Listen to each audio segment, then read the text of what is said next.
Hi there, and welcome back to Future Roundnet podcast, Navigating the Courts. My name is Jakob Poplar, and today I'm joined by German sweetheart Alexa Peusch. We filmed the episode in English because you guys voted in our newsletter and also on Instagram, future_roundnet. Alexa and I have known each other for years, and we caught up and talked for over 2 hours, and we didn't even realize it's been that long. Having said that, we discussed some very important topics such as the community inclusion or exclusion in the rounded world and things that Alexa thinks could have done or could have gone a little bit differently because there were things we simply, also including myself, did not realize that were happening. I mean, sometimes it's very difficult to see when it's happening, right? And we talked about surfing. We talked about Alexa being a sponsored athlete, her dream come true. We talked about training regime and many more exciting things. I mean, I really got to know Alexa much better in Mallorca at Fresh 2022. Also, don't forget, Fresh 25 is coming. And we discussed also the roles of photographers and content creators within our small niche sport. Again, you have timestamps. So if you don't feel like listening or watching the entire video, then just go to the parts that interest you. Well, without further ado, I wish you amazing time listening to Alexa, and okay, also myself, and let me know what you think and simply attack it. Before we get into the episode, I need to tell you something. Fresh 2025 is happening, and the dates are officially confirmed. So write this down.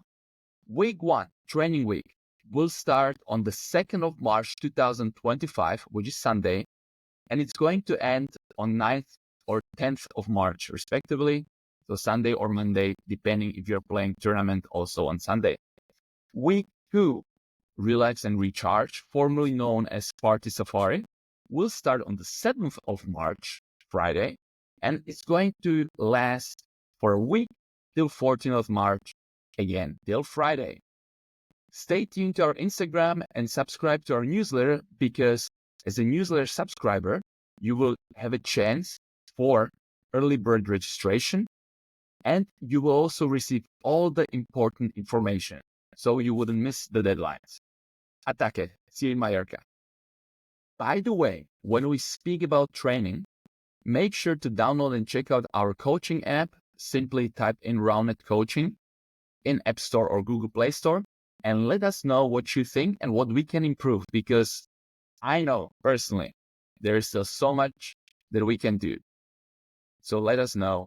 Future Roundnet. Hi, Alexa. So nice to see you. Hi, Jacob. I'm so glad that we found some time because judging from your Instagram, you've been around a little bit recently and it was not around it. So maybe we can start there before we get obviously to the main points, which is around because you have quite a huge fan base. But first and foremost, what were you up to in the last couple of weeks? Yeah, it was the first time since a few years that I actually went on holiday and did like a proper holiday. I went to Morocco to a surf camp and it was the first time that I went surfing since 6 years, I think. And I used to go surfing a lot, so it felt really, really good to get back to it and hang around with surf people.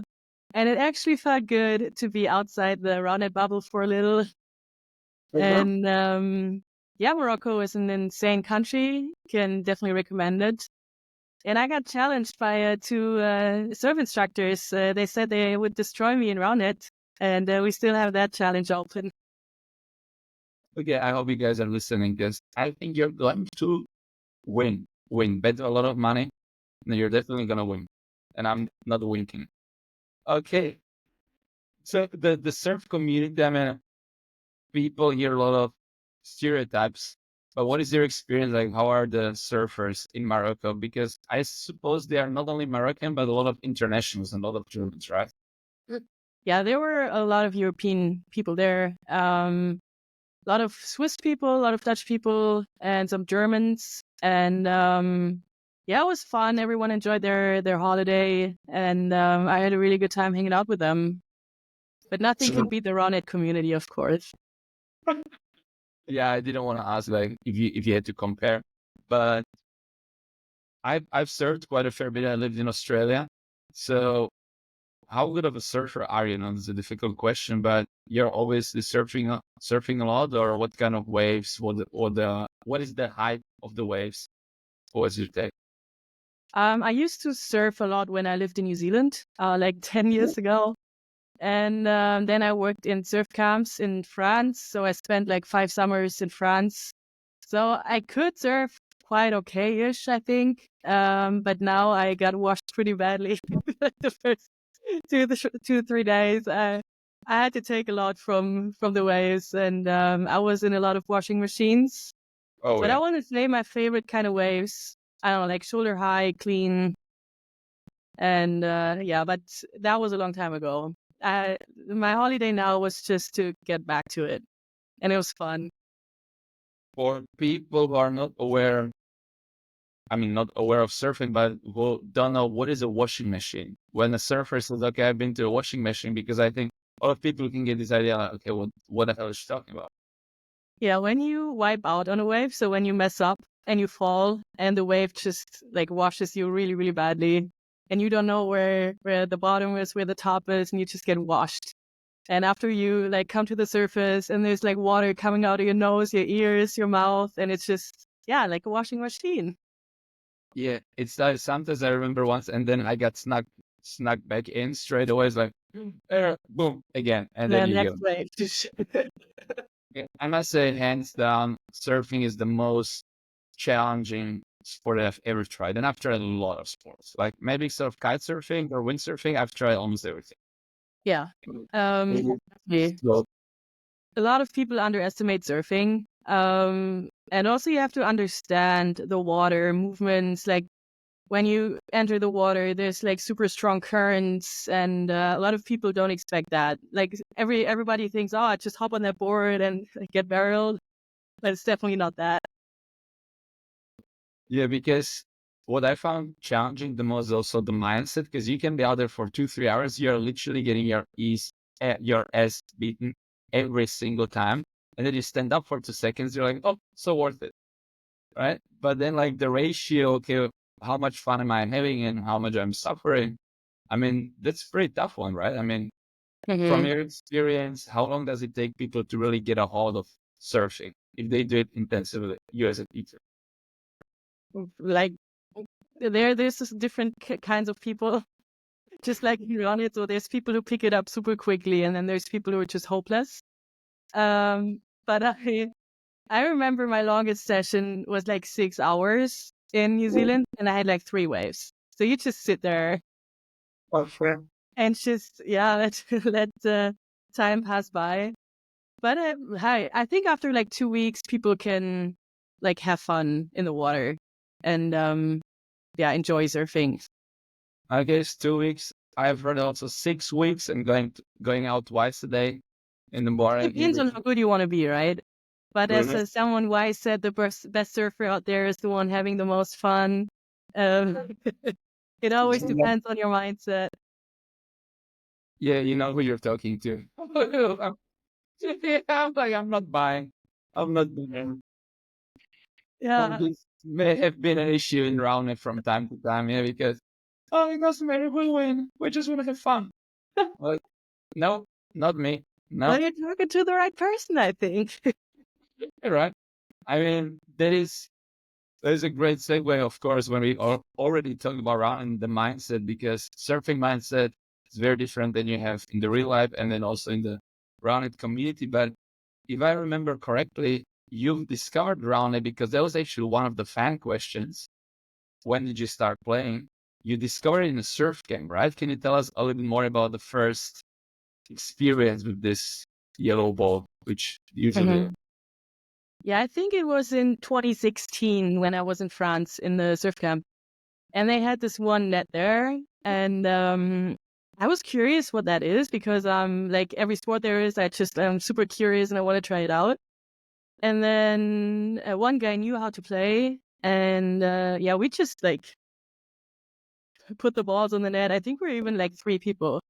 And then I thought, well, this game is stupid. Like, why would you discuss about a point or not? Like, there have to be like strict rules about like if the ball was good or not. And I thought it was so stupid. And we just like messed around a bit with the net. And then 2 years later, a bit over 2 years later, I saw that in Gießen, where I studied, that there was this course from the university sports. So I joined there, and I thought, oh, that was a game I played in France, just give it a shot. And then Alex Stiller did the course. The OGs might still know him from... I played against him. What was the team's name? Alulala, when he played with Lucas Einzenträger. Played Cologne Masters 2020. Finished 1-1. I remember the game very vividly because I was so... It was terrible. He used to be like one of the best players in Germany, and he did the course. And then he kind of saw potential in me, and he said, well, Alexa, there's going to be a tournament in Frankfurt in like 2 weeks.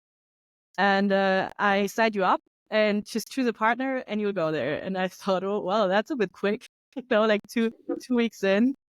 And then at that tournament, there was Fabi Klaus, Lukas Eisenträger, Nora Haas, like all the people who still play. And that was the first time I met them. And that's when I got hooked. Like I like didn't stop playing from that point. When was this? 2018 and 19? I think the tournament was in January 2019. Mm-hmm. And I made it to quarters, but then Lukas Eisenträger destroyed me. Okay. Yeah.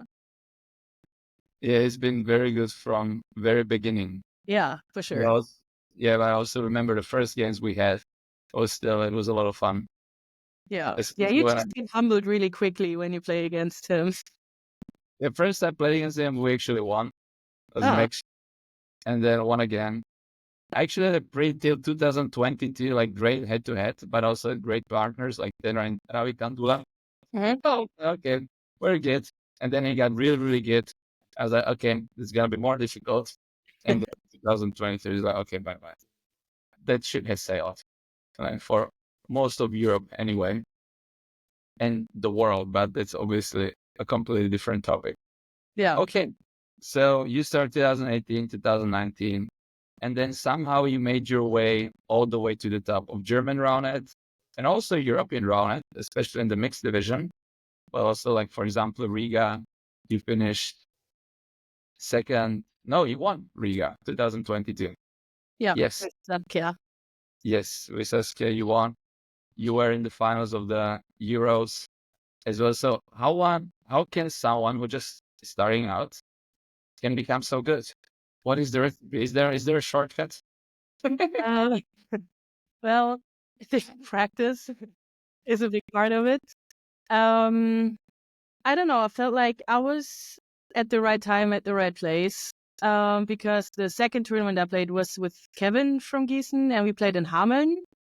And that was my second tournament ever, and we won that in the mixed division because back then there was only like mixed divisions. There were no women's divisions. So I played a lot with guys and had, also in Gießen, like I always played basically with guys. And I just had so much fun. And then I just really enjoyed playing. And I think that was the point which might have been really helpful in being successful. Because and I feel like I never really tried too hard. Some tournaments I did, but back then I just enjoyed it. And I feel like that really helped a lot. And then when it was the lockdown, Corona, I just practiced a lot, serving, hitting. And I feel like that helped a lot as well, because when the lockdown was over, I was one of the first women who could do a cut serve and who could flick really well. And I felt like that helped a lot because I like every day I just stood on the wall for like 2 hours and just messed around with the ball. Yeah, I feel it. I was practicing like 3 or 4 times a day during COVID. And then watching videos like from everything from the US and trying to deconstruct I had some great footage from Tyler Chisek back then because I visited him in New York and filmed a lot. So I also knew how to flick after COVID and everything. It was just totally different games. Like everything slows down. But Yeah. as you said, you put in the reps. So what were some of the exercises? Hopefully we won't have under lockdown. But if people have some time on their hands, like what would you recommend doing at home? And what were you doing back then first? And now if you would have changed it a little bit with all the experience you have. Well, back then the cut surf was new, the flicks were kind of new, so it was a bit of a different game back then. Like now it has changed completely, and also the training methods have changed completely. So I feel like you have to look at it a bit differently. But back then I just put the net right in front of the wall and just flick the ball like hundreds of times against it, and like I tried to change the angles of the ball, and then with different types of tosses. And I just spent so much time doing it. And I feel like repetition just is the whole point. Like the more balls you hit, the better you get. And then I just I put the net a bit further from the wall, and then I practiced serving. I watched every Roundnet video there is on YouTube back then. And I tried to do the techniques, and I feel like that really helped a lot. And now, there's like the game has changed so much, and the methods and all the content on Instagram and YouTube, and there are some really helpful videos now. And I think if someone is motivated, they can they find their way. It's like every person is different in learning, and everyone learns differently. So everyone has to find their way in doing it. Do you have or do you remember some not famous but very important videos to you also back then during COVID? Like what would you be watching for people who are still new to the game, but they're lacking in fundamentals? Is something that I've been very loud about it. Yes, you may hit a serve, but your fundamentals are bad. I'll beat you every single time. Like when I was playing, or the player who has solid fundamentals is going to get further in the tournament, usually, or in the game, compared to someone who just keep that. Right. So what were you watching? I watched basically every how-to Roundnet video. So Preston has a big impact on that. And then I remember a cut video of Tyler Chisek, I think, a slow-mo cut video. And just some hilltop videos for sure. But I think how to run it definitely was the most, because it was so structured, and like all the videos had like their own topic, and it was kind of easy to follow, and then to like rewatch it. I like if I do something, I want to do it right, and then I watch these videos like 100 of times, and then always like every millimeter of like hand placement and stuff. I was just so crazy about it to like do it right.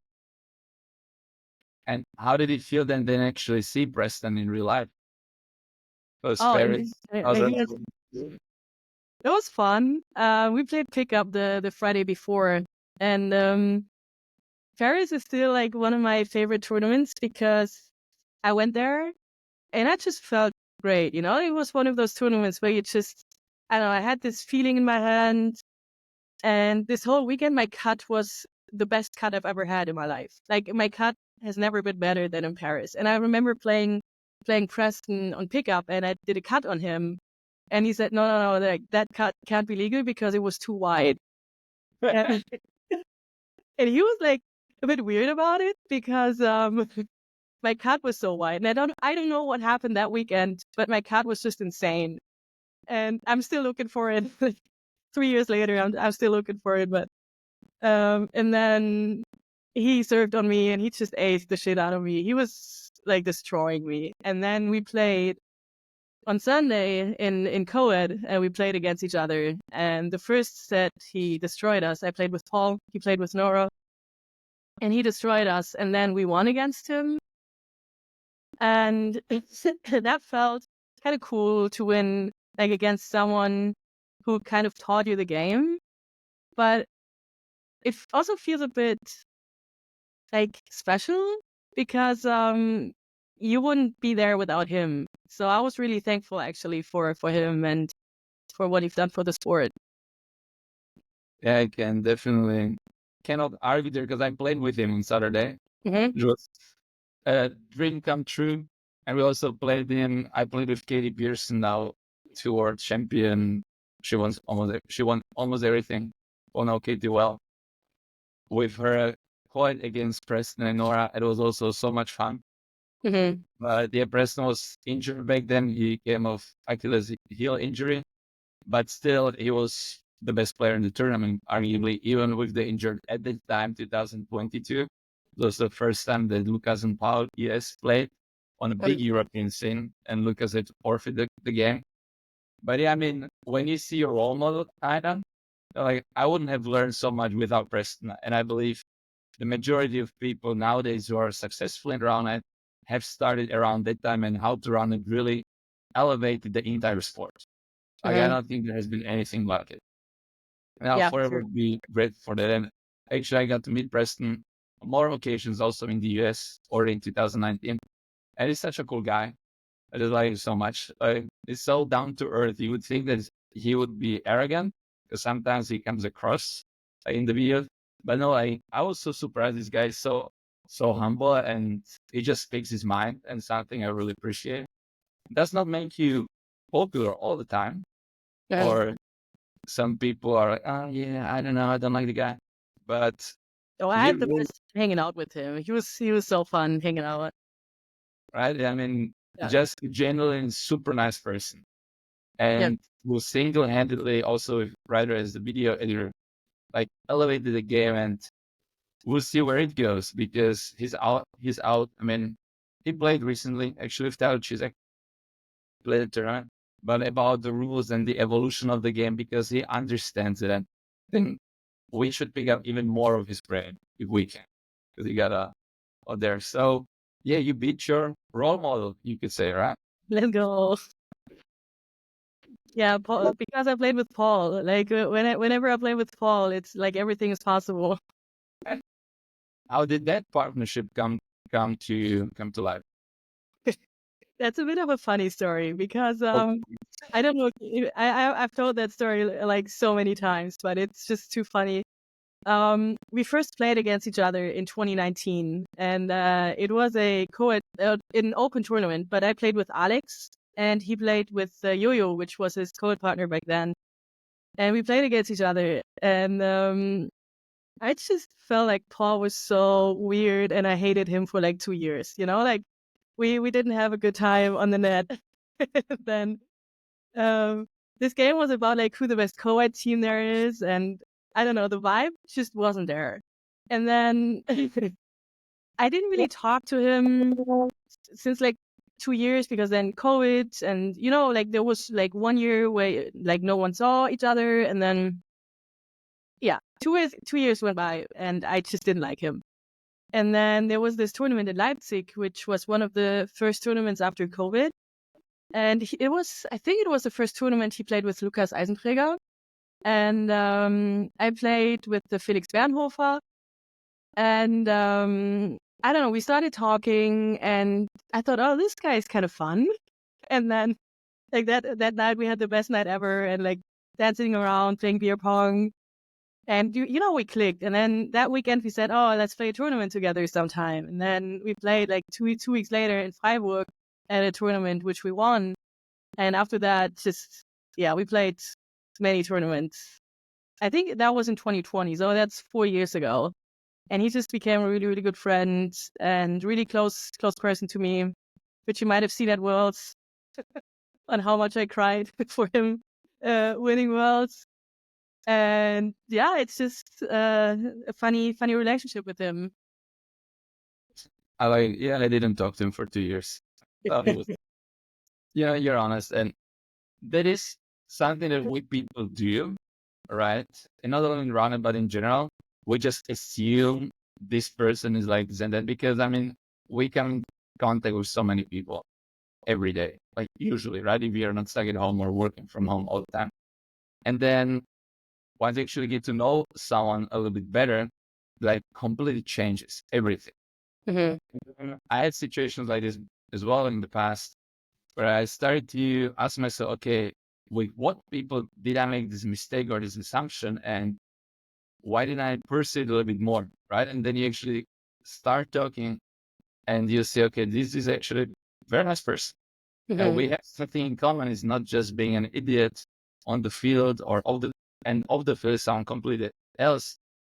And therefore, the after parties or events where you actually get to talk to each other, I think it's so important. And it's maybe one of the reasons that we grew a little bit as a community, or why you should get in earlier to tournament, actually try to meet people and have an actual conversation with, I mean, what's the score or did you win, and things like that, right? Yeah, for sure. That's what I don't like about tournaments a bit, is that I mean, it's the part of it, but in most tournaments you just you're like, hey, how's it going? And you're like, yeah, good. How are you? Yeah, good.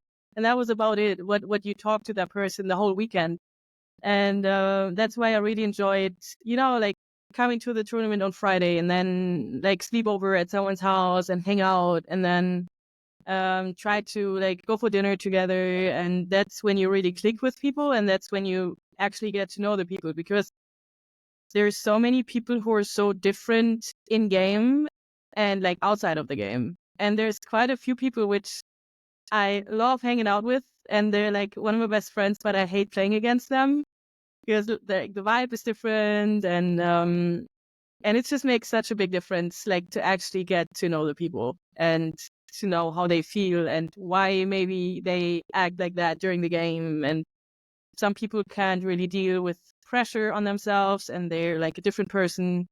And that's what I really like, to actually get to know the people.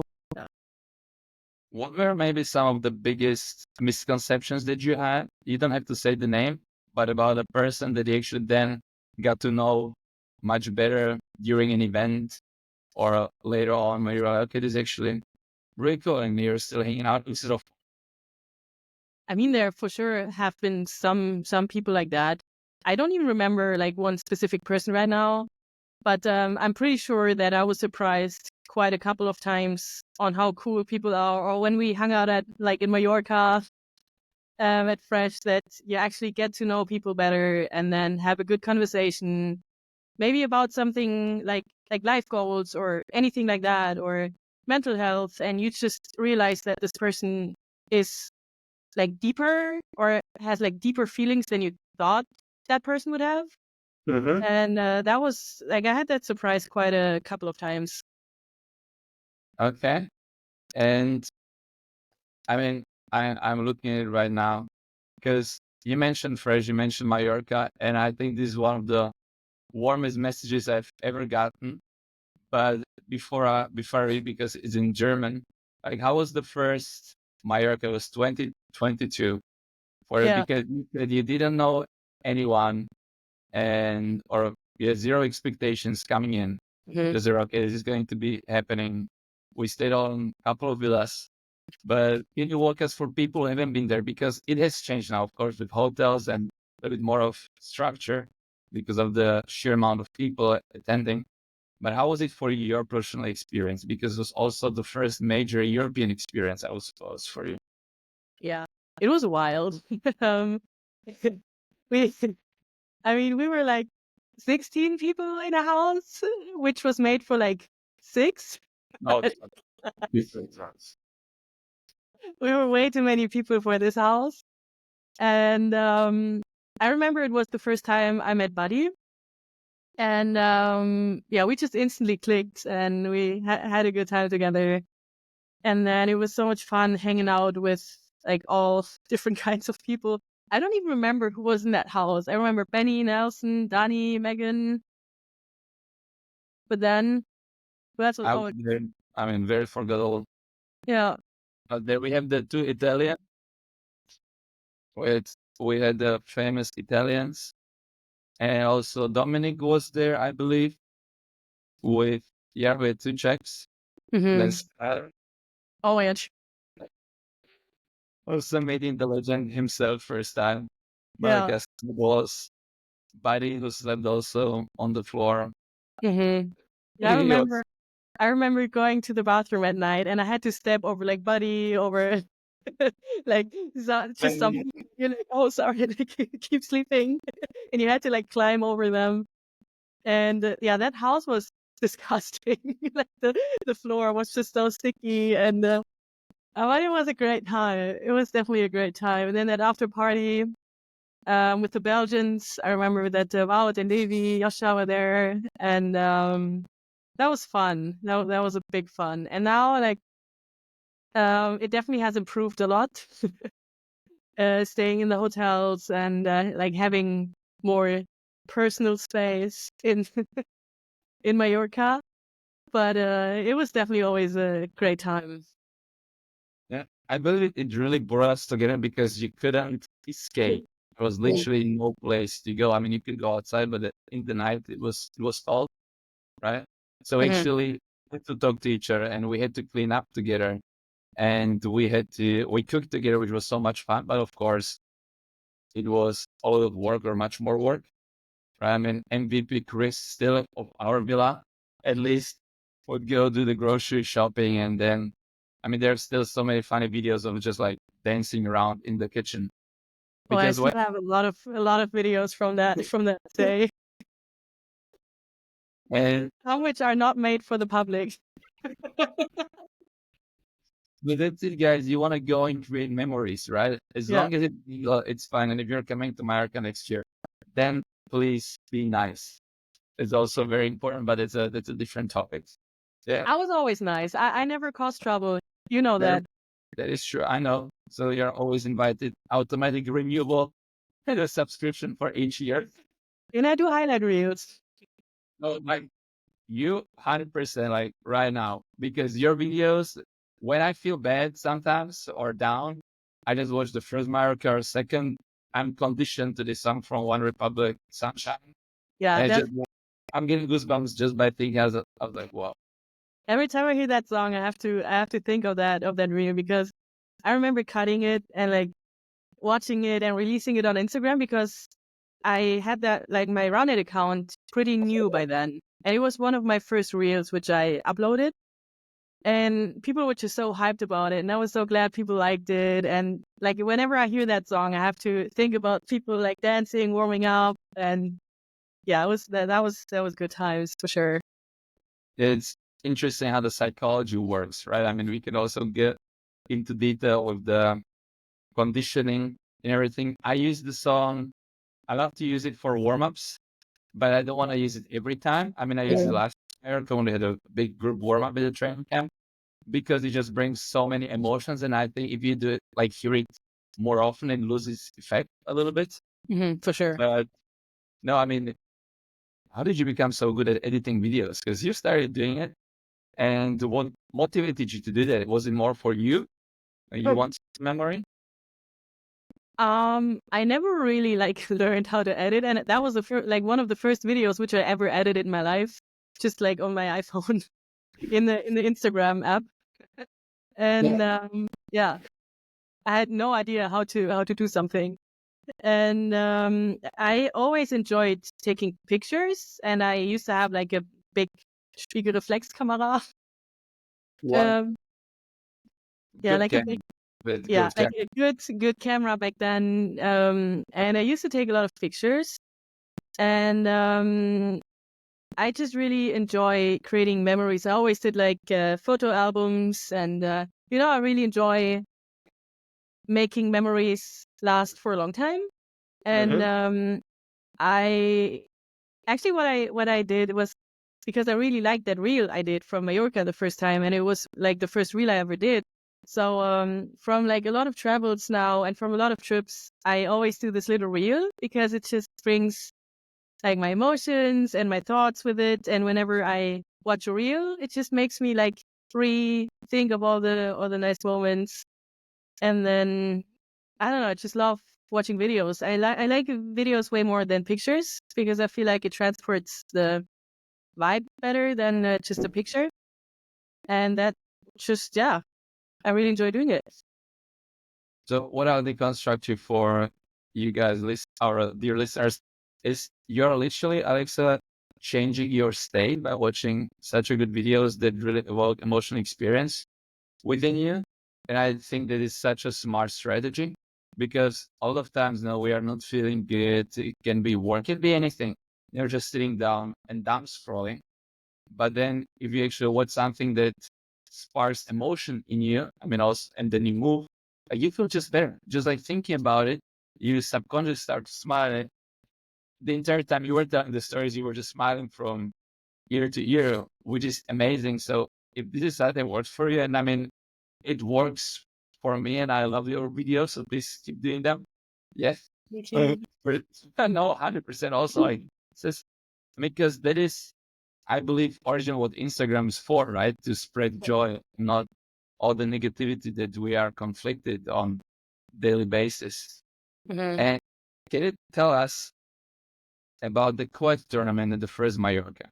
Because you told me something about a dream beforehand. Yeah. So the first Coed tournament in Mallorca, I played with Levi, and I actually met Levi in 2020 when I studied in Ghent in Belgium. And back then there was basically no European community. Like people were, I knew that there were people playing Roundnet in Belgium, but I had no idea who it was. Like I had no idea about anything. And then I went to a park on my very first day in Ghent when I moved there, and I saw three guys just like playing on a net. And I like went up to them. I said, "Hey, like, do you need a fourth person?" They said, "Yeah, sure. Like, let's go." And then they were like, "Yeah, do you want us to explain you the rules?" And I said, "No, like, I'm good. I've played before." And then it was like Levy's group of friends, and the mountain. It was Yosha and Iggy and like people who went to tournaments after. So I met them kind of by accident. So back then, Livy and me, we said that we're going to play a tournament together. And then we played Mallorca together, which was our, like the first time we saw us again after I lived in Ghent. And then, yeah, the tournament went really well. And we made it to the finals. And then I played against Buddy Hammond and Ruth. And both of them, I respect both of them so much. I remember seeing Ruth play in 2019 in Prague, and she played Open Division with Yannick from Poland, because she was just so much better than every other woman like in the scene. She was insanely good, and I saw her play, and I thought, well, one day I want to play against her, and like one day I want to be as good as her. And then I played against her and Buddy in the finals, and then I messed up big time. Like I think that was one of the like worst games I've ever played, because I just felt so nervous. And like so it was the first time that there was like a big attention on games, and I knew that it was going to be streamed, and I knew that it was going to be filmed and edited and stuff. And I just felt so nervous. So like Levi was on it. He was like, "Alexa, breathe, breathe." I was so nervous, and since then, Buddy always makes fun of me because even when he watches, I just get nervous, like still, and I don't know what to do. But he's just like does something in my head, and he keeps making fun of it. And yeah, we lost that game, but it was big fun, big experience for little Alexa. Oh, I had no idea. You say this is the storytelling, the stories behind the results. Because Mhm. no idea. Because what I have here, the message you wrote me, and it is in German, but I'll translate for you. Like, yeah, about 1 month ago, I told Levi just for fun that in my dreams we would play against Buddy, and that it would happen. I would have never thought that's possible. It was really one of the craziest weeks of my life. Mhm. What? So yeah, you even dreamt about Buddy in the final, and then you see all of this man, muscular man, beautiful man, yeah, and so all of us, everyone's like, okay, this guy's tall and so he's an athlete, and he gets all the balls because in America 2022, like he will destroy all of us in a way. Yeah. Like always get a touch, and we never understand how until Mhm. he does, and then we did some video analysis. It was so frustrating. Like whenever I hit a ball, I was like, "Oh, that's gonna be a good ball," and he was just there, like, "Oh, here I am." Then when he told us, like, once we watched the video, like, yeah, you guys said way too high. It's like, what? No way. We don't say high. And you watch the video, like every seat goes over the head and it's like so far and so high. Yes, all the time in the world just to get in the position of like, oh, it's, I have never looked for the height of the set at that stage. Yeah. But then because someone with more experience tells you these kind of things, and then you realize you're more aware, then you can actually improve. So, okay, you choked. You're saying out against Ruth and Yeah, Bug. but it was definitely a learning because I didn't know myself like that. So I didn't know that I will get nervous like that because I'm a person which is like, I want to say pretty chill and I barely get nervous. But that game was weird. And then he felt that and then he kind of enjoyed it. And then like trash talked me and I just gotten more nervous and more nervous. And yeah, that was a big battle for me in a funny way because it was not that I like was upset about me that I played bad. I was just upset that I was so nervous. And then I felt embarrassed after that game. I was like, oh, I wanted to show everyone how good I was and I couldn't. And then yeah, it was a weird feeling. But yeah, that whole week was just emotional roller coaster for sure. Yeah, tell me about it. I remember talking to Megan after that week, and it was the day when Isaiah dropped his photos. And it was the first time I met Isaiah, right? I think all of us met Isaiah for the first time. And no one knew like how insane of a photographer he is. Like no one had a clue of how good he is. And then Megan and me we were FaceTiming, and then we looked through Isaiah's pictures and we both just started crying so bad because like these pictures were the most beautiful pictures I've ever seen in my life. And we got so emotional about it. And then like this whole week was just full of emotions. And then I created this photo album of Isaiah's pictures, and that made me emotional again. And it was insane how like these pictures of Isaiah brought back all the emotions for sure. Yeah, I can imagine. So for you guys to understand what the pictures were, I have here some. So let's see if this works as it should. There is. And I want to screen share. Okay. Nice. It needs to download. Should be better prepared. Yeah. Okay. On the tournament. Yeah. Fuck it. Yeah. Just delete it. Because I have only like the future photo shooting, but because of iCloud, right? It's just crazy. But yeah, let's yeah. take a moment to appreciate Isaiah and Corentin and Ruben for what they've done for the sport, because their pictures are just insane. Because I have ich muss das hier dann schneiden. Okay. Ja. Aber dann zeigt man noch jetzt bei. Ich habe falsch gedrückt. But so far you're doing amazing job, Alexa. Danke. Yeah, 100%. So yeah, one.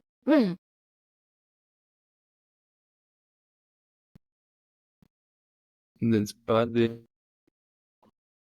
And let's do one more. Yeah, that was crazy time.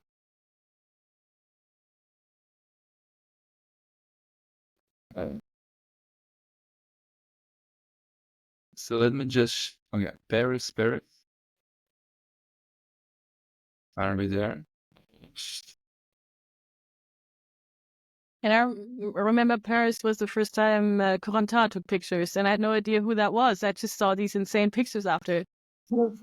And I had like no idea who Corentin was till like 2 years later, because he was always so hidden and no one knew who he was, but he always took those insane pictures. Okay, now Paris. So guys, for you to understand what we mean with Alexa, you can take a look here. For example, this body at, at the Coed tournament, or the picture of now very famous tiramisu, Oh yeah, there we go. which is really crazy because I remember seeing portraits then of Frey or Alex. I mean, people still have it as their profile picture, right? On social media, already from so long ago. And here we have the French connection, Roba. And I think is it Louis or Thomas? I think It's Thomas. Thomas. Thomas, yeah, I think so. Yeah. So as you said, they really elevated the content 100%. I mean, even Spikeball used some of the pictures from the tournament. They didn't ask me, so I was not very happy about it, but they apologized now. But they're still using it, or the content they created during the Mallorca 2022. But yeah, how much of an impact does Isaiah have, or the photographers? Because he's not the only one with such content, do you think, on the Roundnet community or on the sport in general? Oh, I think the impact is bigger than all of us think because Isaiah, Koronta, Ruben, they all and like many more, but these are the three which I have the most pictures from, and they're all doing an insane job, and they spend so much time editing, taking pictures, and it's actually insane like how good these pictures are. I think we're really privileged to have like good friends who are photographers who like keep taking good pictures of us. And I feel like the impact on social media is way bigger. Also, Isaiah's after movies, they're insane. Like his edits are always the highlight of every tournament. I remember like my favorite edit is from Riga. And that was the time when I actually got to know him a little bit better. And we like since then we always have the best time hanging out together. And his edits always like they're insane. Like everyone who doesn't know them, like go on Two Sweets and check out his highlight reels.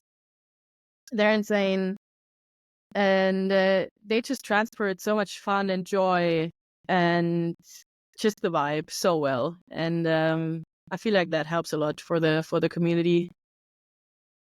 I couldn't agree more. The thing is that even me took for granted for maybe a little bit is that you said how good the pictures are, because we got used to it very quickly.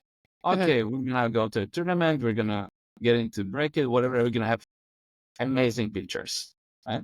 And then I was going through the pictures for the website last year at a co-working space, and someone was sitting next to me, and they got, they looked at my screen, they were like, what insane, like, how much did it cost you? And I'm like, I mean, it cost me something, right? Yeah. But like, no, I mean, all of us have it because just friends, they want to make, they're like, no, these are actually like super high level pictures. And then I started doing a little bit of research. And I was like, wow, like if you want to have such pictures or photo shootings, that literally costs thousands. Yeah, they're professionals. They're actual professionals in what they do. And it's insane that they provide us with these insane pictures and videos. It's insane. Like we can't appreciate it enough. So guys, next time you see any of the media team, and also not only Ruben, Corenta, it's but also for Germany, Nico, right? Yeah. Even if on their French Republic, just buy them a beer or some non-alcoholic drink, because, or the best way, just pay for them some money as well. It's just the least they can do is, or we can do for them, is to show appreciation. Yeah. Because also our Instagrams look much better when you have a cover picture, which is from one of those guys, because it looks much more professional. Yes. Is there a market? Because I also talked a lot with Ruben about this, that I would love to pay him thousands of euros if I could, but the market or the impact is not really there, is it? I mean, we say in our little bubble, but when you think about it, Alex, like in a bigger scheme, because you also went to a talk show, for example, like, what is better, to take videos or pictures, or how can we increase the value of their amazing work? You know what I mean? How could we reach more people? That's a tricky question. I can say for sure that whenever I did like an interview or like a newspaper article with like someone, they were always like, "Oh, these are insane pictures. Like, it's great that we can use them because they just professional pictures." Um, but I feel like creating a market for it or like a return of like money, it's kind of hard, I think, because it's just a niche sport and it's hard. I'm trying to think about it a bit more, and but it's tricky. Because usually in sports, I mean, I have background in handball and floorball. It's okay. You go, you have a first league match, whatever, or Champions League. People take pictures, the photographers, and then they sell the pictures. So it's posted on the European handball website, the club's website, and people are actually reading articles about it. But the thing is, according to my knowledge, I mean, when me or Future on it, because it's not only me, we weren't publishing the reviews, previews on our blog, there's not so much else going on written about Roundnet. Maybe Roundnet Germany, of course, some articles, but it's also more informational than really content in terms of player-wise. I mean, they've done some articles around Germany, which Mhm. is great reviews also for the German nationals. But there's just not simply not enough media where we could actually sell them the pictures, right? It's just all for fun. Yeah, I know that for like marathons or something, you can buy the pictures afterwards. So you don't get like any picture, but if there's a picture of you, you can buy it for like 10 euros, whatever. And I feel like if the photographers did that for the Roundnet pictures, not many people would buy it. Because yeah, people like humans are the best in taking stuff for free, but whenever someone wants like something in return, people are a bit like shy about it. And I feel like that could hide a bit of the potential there is of the pictures. So it's a super tricky question how to deal with like selling these pictures. Paris.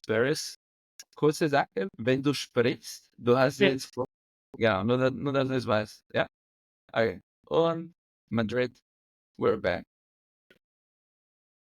Yes, very true, because if you think about it, usually it's also always the same people in the final stages of the tournament.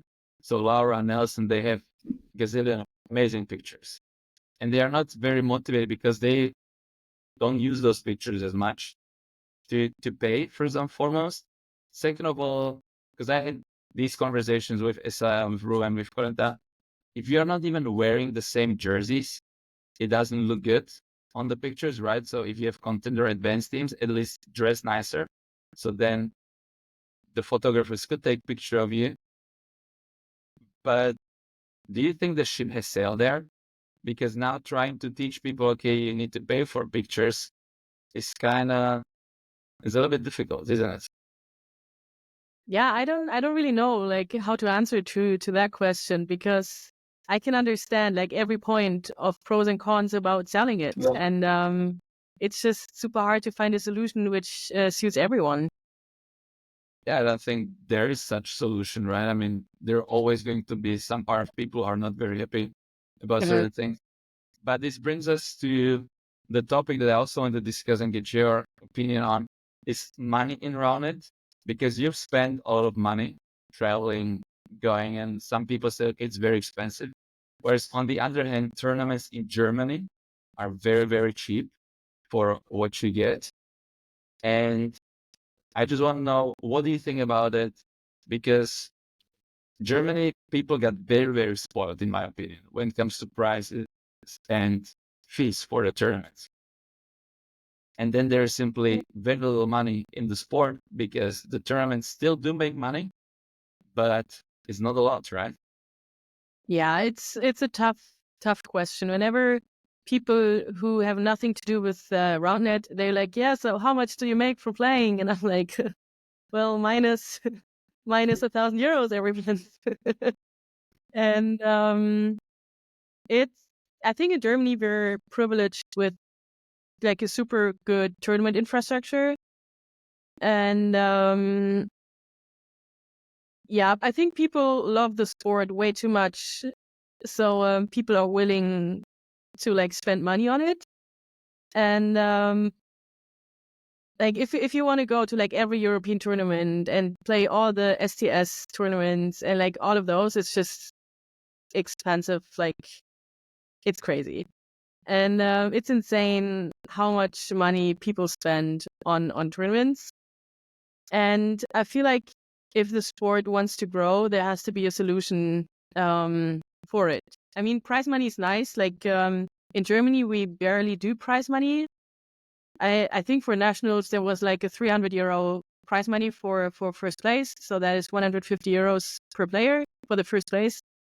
At the bigger tournaments, at like the STS tournaments, the prize money is higher, but it's still like you'll always make minus money in like, doesn't matter how good you are, you'll always make minus money. So there has to be a solution for it.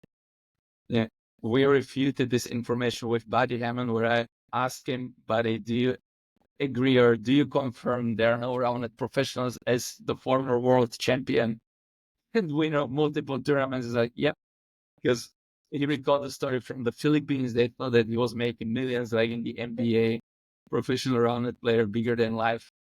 So we do play in Pro Division, which is great marketing, but it's still very difficult on the European level. On the other hand, and I'm bringing this up because I just started doing recently jiu-jitsu, and I want Brazilian jiu-jitsu and want to go to a tournament. And I asked, okay, how much is it for the tournament here in Vienna?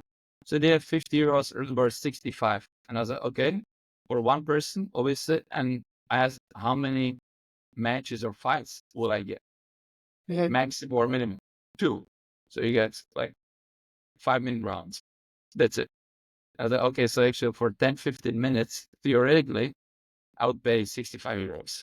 Yeah. And then in Roundnet in Germany, you pay €35, so let's say 40 for good math. So 20 per person for entertainment from 8 o'clock in the morning till 6 p.m. More often than not, you have lunch there, including those €20. It's anyway always at least 10. And sometimes people complain it's too much.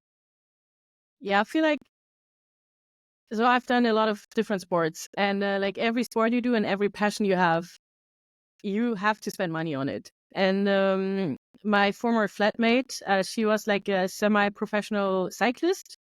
So she spent like way more money than than we did on her bikes and all the gear. And she also has to travel through Germany and Europe, right? So then I asked her about like how much prize money she made, and she said, yeah, like one time I got 30 euros. And I said, oh wow. So You found the person. That's so around it, yeah. and she trained hard. Like every day she was on the bike for like 4 hours. Like I felt bad hearing that.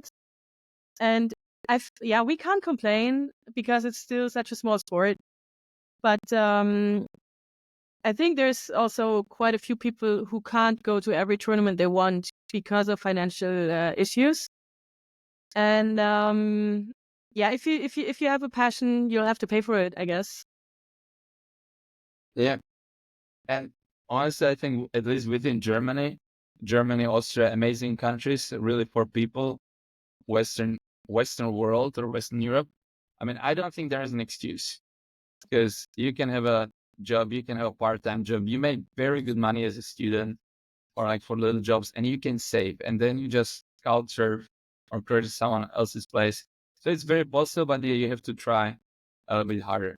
But bringing or concluding the topic of money, you were actually selected to be on the very first team Spikeball. And so you were a sponsored athlete. I told you congratulations already many times. But can you walk someone who's just heard about it or seen your photos that maybe didn't even know it was you. What did influence Spikeball, and what did you guys do? Yeah, that was insane. Like as like I was a little kid, and all I dreamed about was like being a sponsored athlete in like whatever sport. That was always like the biggest dream. And then I did track and field for a long time, and then I ended that like career, and I said no more like competitive sports. And then I started playing Roundnet, and then like 1 year later, I signed my first contract, which was insane. And yeah, you could apply for Team Spikeball, and you had to record a video on like why you're the right person for it, and what motivates you, and all that stuff. So I recorded this really cringe video where I was like, "Hey, I'm Alexa. I'm 25 years old," and I felt so embarrassed doing it. But Can you see the video? Can we post it somewhere? oh no, it was actually like when I recorded it, it was the last day where I could hand it in, and I cried a lot before, so like my eyes were like this, and I looked bad. Then I recorded it, and it worked out. And then Ruth told me that I made it to Team Spikeball, and also Megan did. So we had another moment together. And yeah, they provided. Sorry. They provided us with like super cool swag. We had super cool hoodies and like sweatshirts, a lot of jerseys, and then they paid us for playing, which is insane. I mean, that's like everyone's dream to be paid for something they love doing. And they flew us into to Portugal for a photo shoot. So we hung out in this super insane villa in Portugal with our own turf. Like there was this villa pool and like their own turf, which is insane. I've never seen something like that before. And we had the best time ever. It was Benny and Nelson and Dorian, Megan and me, and Mark from Mark Elburn. And we were just this cool gang being in Portugal, doing all this content shoots. And yeah, it was super cool to be also this brand ambassador for Spikeball. And I really appreciated this time a lot. It was the coolest time ever. That summer was 2022. It was by far my best year I've had in Roundnet, like my most successful year, my happiest year. I handed in my master thesis. Like the day Team Spikeball told me that I made it. So it was just, the Wow. perfect timing.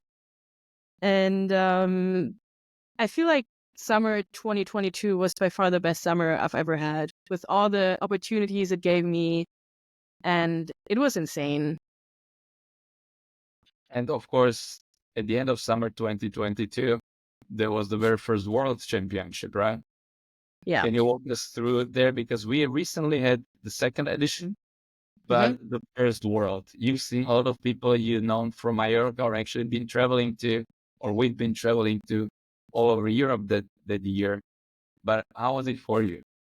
You as the leader of Team Germany. Yeah, it was a challenge. Saskia and me, we were the like most dominant team in Germany that year. So we won German nationals, we won a lot of other German tournaments, or came second behind Laura.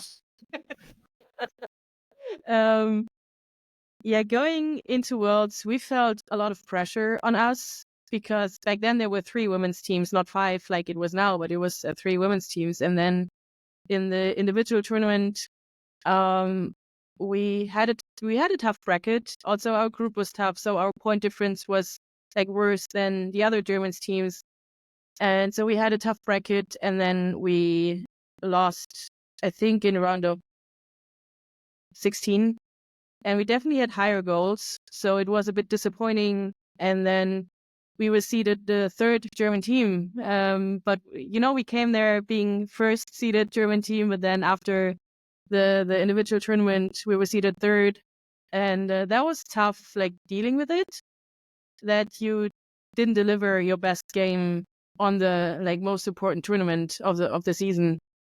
But then like it took us a bit, but then we really enjoyed playing. And I mean, playing with the German jersey on it is just an insane honor. And yeah, we played finals against Katie and Sachi back then, and it was a fun game. But I felt drained after. Like it was emotionally ups and downs, and but it was insane to meet all the American players. It was the first time like all the Americans came to Europe and came to Germany. And I remember being so happy for Clark and Buddy to win Worlds. And I remember you were emotional too. Yeah, I was. I think I was more emotional at first Mallorca though, where I just couldn't control my body because yeah, I mean, body just shut down. Everything shut down. Yeah. I was very emotional in 24 that actually a lot of people don't know about. I still haven't published the article, but maybe about it we can talk later. But how do you deal with the not the failure, but the pressure? I mean, you just said okay, you had expectations. Number one, you ended up number three. I mean, still top three teams in Germany. You're still playing the World Championship, and then you needed to bounce back because the German women's squad got the second place against the US. How does your self talk look like? Um, I feel like I was never like a really how to express that. Of course, winning is nice. Like I really enjoy winning, but I'm that kind of person. I always just have fun, you know. Like I really enjoy playing. I enjoy like I'm a really competitive person, but in a funny way. I want to say. And if there's like a ping pong tournament, I want to win that. You know, like. But I don't get too frustrated. Too frustrated when I lose. And when I lose, it takes me like 2 minutes. I'm like pissed about myself a bit that I did perform better. And I always look for mistakes by myself. And then it's okay, you know, like I tick that box and I can enjoy the moment. And I feel like that was one of the points which made me so good that season, because I just enjoyed playing and I didn't really care if I win or lose. And if I lost, I just didn't care after. And I always try to like have fun and enjoy the good moments and enjoy the good points. And even after a game which I lost, I try to remember the good things that I did that game. And like if I did like an ace, I try to remember that ace or the serve I did, and just be happy about the good things I did. Mm-hmm. I would like to differentiate or point out that I joked earlier, okay, just want to have fun. But yes, you need to have fun, right? But Mm-hmm. also you need to put in the work Mm-hmm. and do the reps, go to the practice and really try hard and then have fun. I remember Right. there were, yeah. But you can always have fun while practicing, right? Because when I do something, I want to be good at it. It's just like how I am. Whatever I do, I want to be good at it. And when I practice, I have fun because I know I'm going to be better. And I think that's how you have to do it, because you won't have fun practicing when you're like, oh, I'm shit, like, and like talk yourself bad. And you won't get better when you don't practice, but you'll have more fun when you practiced and had fun practicing, if that makes sense. Yes, it does. But how do you deal? Because there are certain parts of practice or let's say physical training that are not especially enjoyable, right? So you just need to do and suck it up. But maybe it's even more like you don't feel like going to practice and yet you still do, right?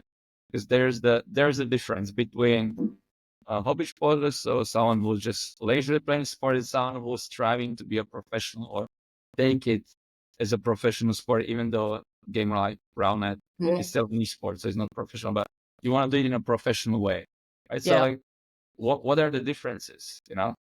Well, back then, like 2 years ago, I just always had fun. Like all I could think about was Roundnet, and I just wanted to play as much as I could. So I just like, I didn't really have that issue back then. I just enjoy, like, my parents, they were like, hey, Alexa, don't you think that you're doing too much in it? And I was like, no, I need to do more.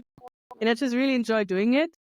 But now, this year with the Worlds, like, yeah, everyone knows that this year and last year weren't as good as the years before. It was a bit tougher to be motivated for Worlds, and I really had to like be tough on myself and to be strict with myself that I go to practice or that I do something for it. But yeah, I said I want to play Worlds, and if I said it, I'm gonna do it. It's just sometimes you go to practice and you don't feel like it, but you just have to do it. And I think that's more discipline than anything else. But discipline is like going to practice even though you don't want to, or even though you don't feel like it. And if you want to be good, you definitely have to have a bit of discipline for the sport. And you need to show up, as Yeah. you said.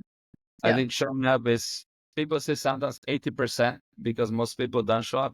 That's something that is, or has been not driving me crazy, but now I understand it, is that you need to sign up for a practice session, right? Correct. And me and you are also in Vienna.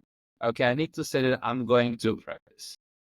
Whereas I think also when you are doing track and field, you are automatically sign up for all the training sessions. You have 3 training sessions a week. Those are those times, and you plan your life around it. And the only time you don't go, then you need to tell the coach in advance, and you need to be sick. And if you're not sick, even if you're injured, you want to go there and just do it. But the mindset is very different, right? Like, and this is what I feel in Roundnet community. If we want to be more taken as a sport, we just also need to start practicing or just showing up as a sport, even if you don't feel like it. And I believe like not signing up, but that you have to cancel your training is one way to go. But I don't know if we are too early still for that, or how do you see it? How was it from your experience in Houston? Yeah, when I was a kid, I did track and field, and I had this super strict coach, and we had, I think, 4 times a week. I had to show up 4 times a week, and especially when you're like 14 or 15, you have other things in mind. But it was just like in my schedule, and I didn't even question it. Like sometimes I felt like, oh, like today I'm weak or something, but I still showed up. But I never questioned it. It was just there, like it just was part of my life. And I feel like there's way too many, well, not too many people, but there's a lot of people who, of course, see the sport, like who see Roundnet as a hobby. And I feel like for them, it's totally fine to like show up once a week if they feel like it, because they should keep the fun doing it. But if people want to play like on a pro level or want to get better or want to play like for a national team or whatever, they need to put work in and they need to show up, and that they need to plan their life around it, because otherwise you'll just get lazy and you're like, like today I'm not going, I might go tomorrow, but tomorrow is, you're going to be like, I might go tomorrow. And that's just that endless cycle of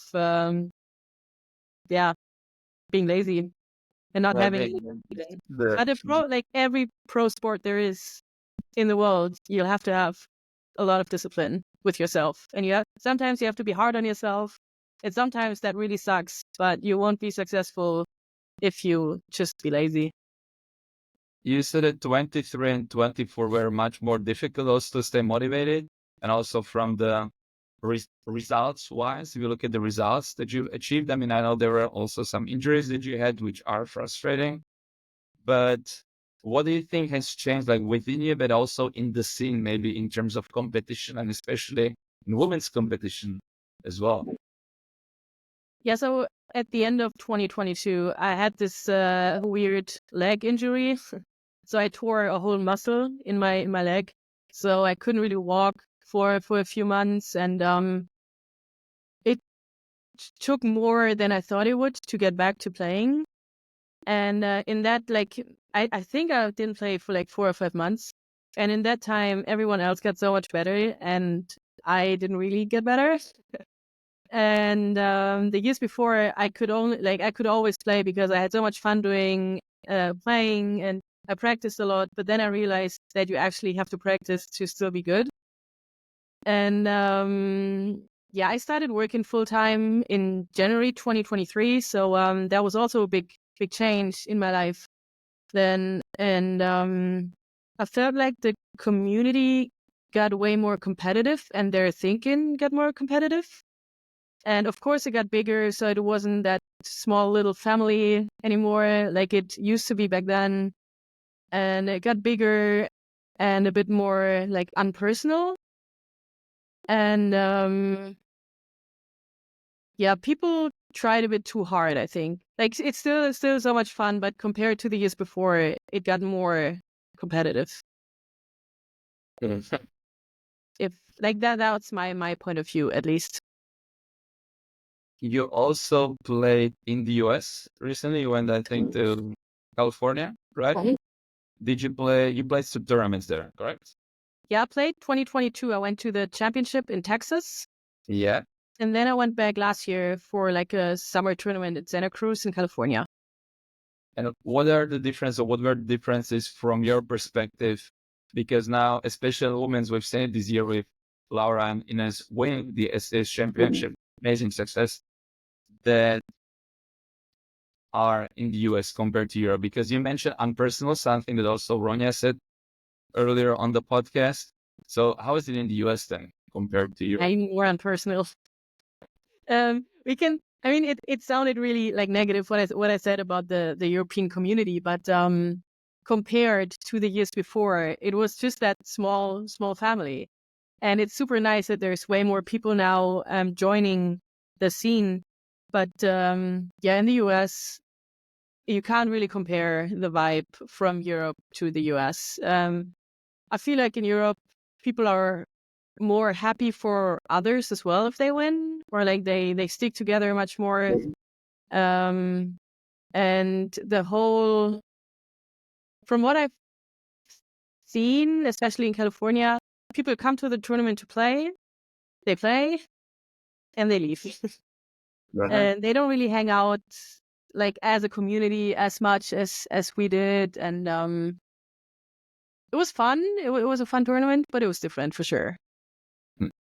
What I would like to highlight is when you said unpersonal, it's not that people get rude or something. It's just when you have more people and you don't have so much time to establish deeper connections, or you don't spend so much quality time, even you're 5 people, than if you're with 15, right? Yeah. Then 20, 30.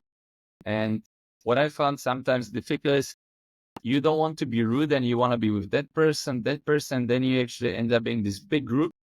And from the 30 people, maybe just a few are having a good time, compared to if you just split into the smaller groups, right? Then you can have more of a quality time. So I believe it's a natural way how things work. Of But course. there's some people fighting against it, even like, okay, they don't want the sport to grow because it's going to not lose its face. I mean, in their minds, maybe, but it's just going to become more of a sport. Mhm. So we are kind of having catch 22. Everyone's saying, oh, we want it to grow, but yeah, I don't want to grow it personally because then I don't get to spend so much time with my friends, or it's going to get a little more unpersonal. But again, it's very expensive. So it should grow because I want sponsorship money. But yeah, I actually don't want to grow it by myself. So it is a very difficult situation we are with the sport right now, isn't it? Yeah. And also, like what people told me, which I didn't realize at that moment, was in 2022, we were that gang, like every tournament, there were the same people. And we were all the pro players, and like all the people basically who made it to like quarters. We were all like one group of friends. And then people said that it was so hard to be accepted, like as a player in the Roundnet community. And it was so hard for them to like be respected or be like seen in the community, because we were just that group of friends, and we were so like in our circle that we didn't realize that there were people around us who tried to like get to that circle, and we kind of didn't let them, and which I felt really bad about. But you're just so in that, like in your mind, and you don't think about things like that too much. And I think that changed a bit because there are like way more people now, so there's not that exclusive circle anymore, or not as exclusive as it used to be. And I feel like that might have been a positive impact on the community thinking.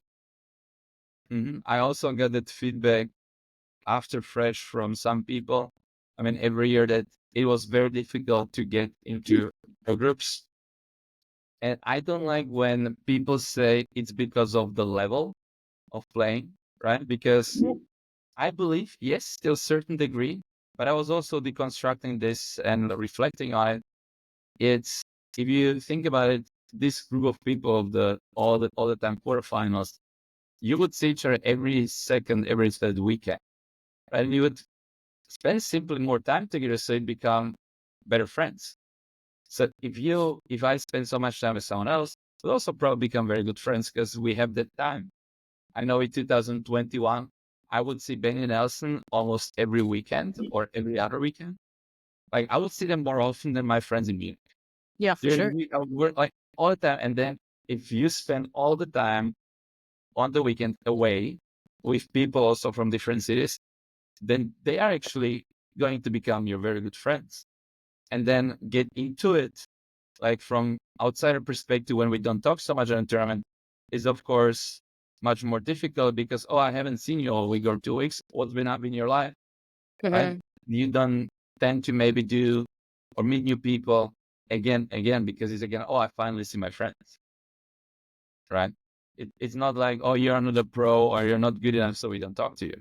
No, but that was exactly the point which we had, because we've seen us every weekend and we traveled everywhere together, and that just like brings you so close together. And then we didn't do it on purpose. Like we were in that circle on purpose. We were that circle because we just spent so much time together. And we went to Riga together and to Paris and like to Mallorca. And then if a group of friends, like without playing travels as much, they would be a close circle as well.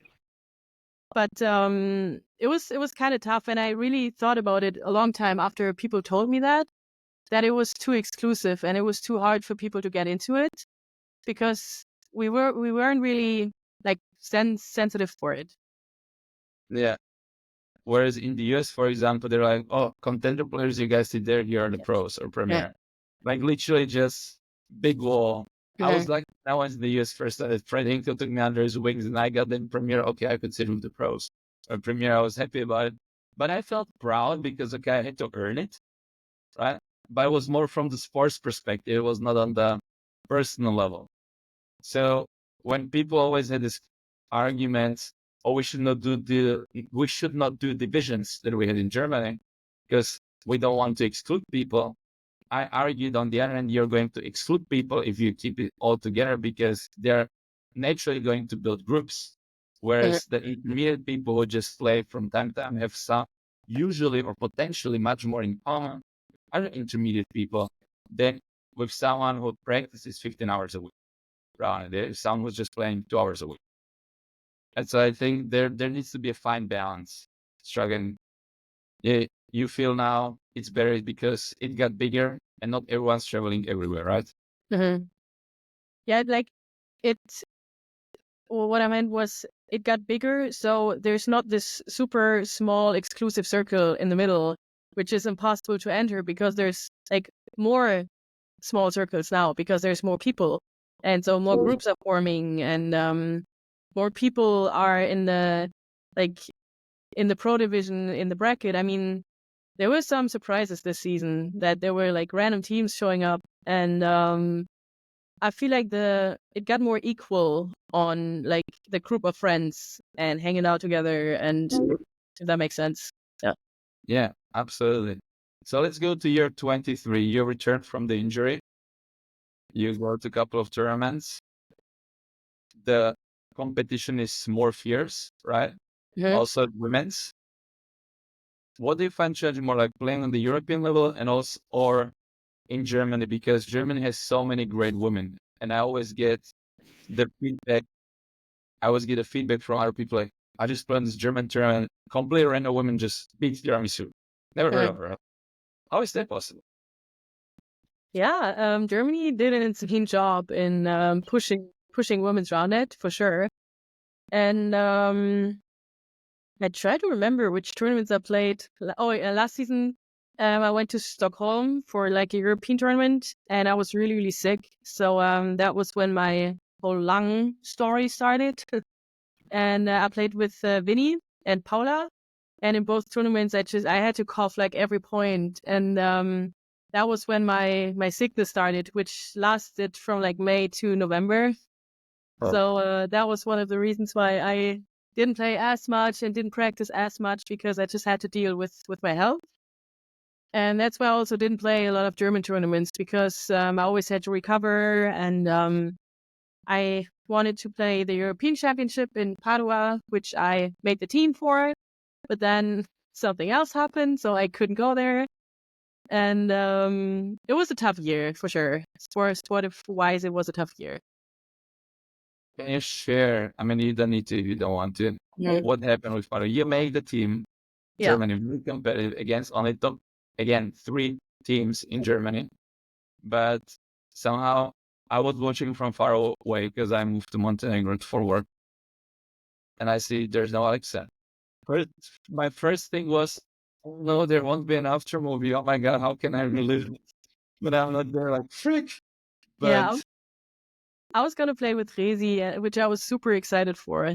And the week before European Championship was gonna be, I was in Denmark for work because I used to work for a Danish company. So I was in the north of Denmark, and my flight was gonna be on that Thursday. And yeah, in the north of Denmark, there's not really a lot of airports or whatever, and my flight got canceled. So they sent me an email a few hours before the flight was going to be. And they said, hey, the flight got canceled. And I was going to fly from Denmark to Amsterdam, from Amsterdam to Italy.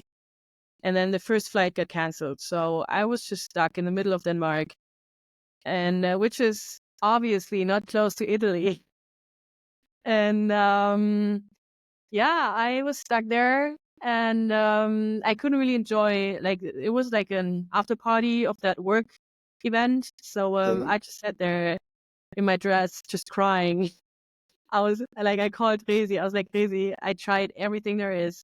It's just not possible. And also on that day, there were a lot of strikes in Italy, like at the Italian airports. So that was why there were all the other flights canceled. And then there was a strike from the Deutsche Bahn. So I couldn't really go by train. And then it was impossible to get to Italy. And then I sat there and watched the stream from Denmark.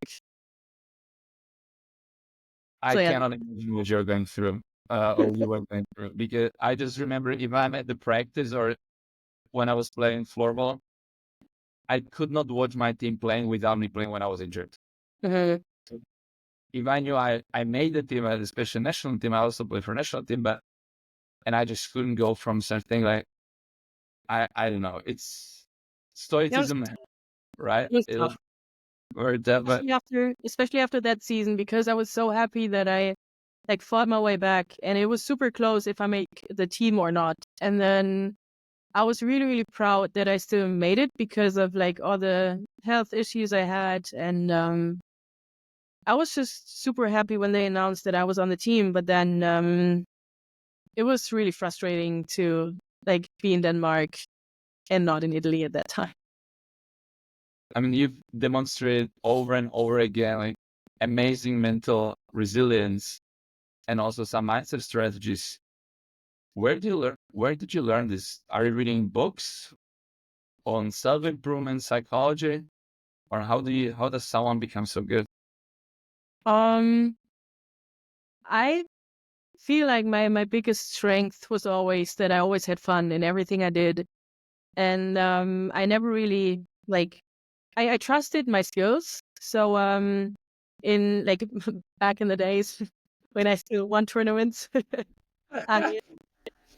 I showed up there and I knew I was going to win because I knew that my skills are good enough and that I'll win in my head. And I was never better than anyone else, but my mental game was better. And I always had fun. And I know that like people told me when they played against me that it was so frustrating for them. Like even if they won a point and I was still like, oh, like didn't give a shit about it. And I always had fun. And I like afterwards I always watched like videos of me playing, which made me like think about some things I did.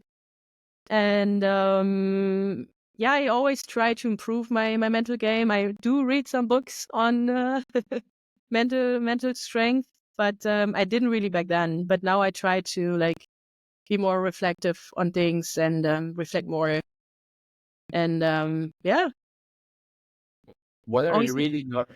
What is a book that made a huge impact on you? Because also I have some books in the background because finally kind of adjusting in the new apartment. Mhm. But what are some of the books that really helped you? Well, I like the last 2 years I barely read because I never had time. But now in Morocco, last week I read a book and I still like I have to think about that book like every day.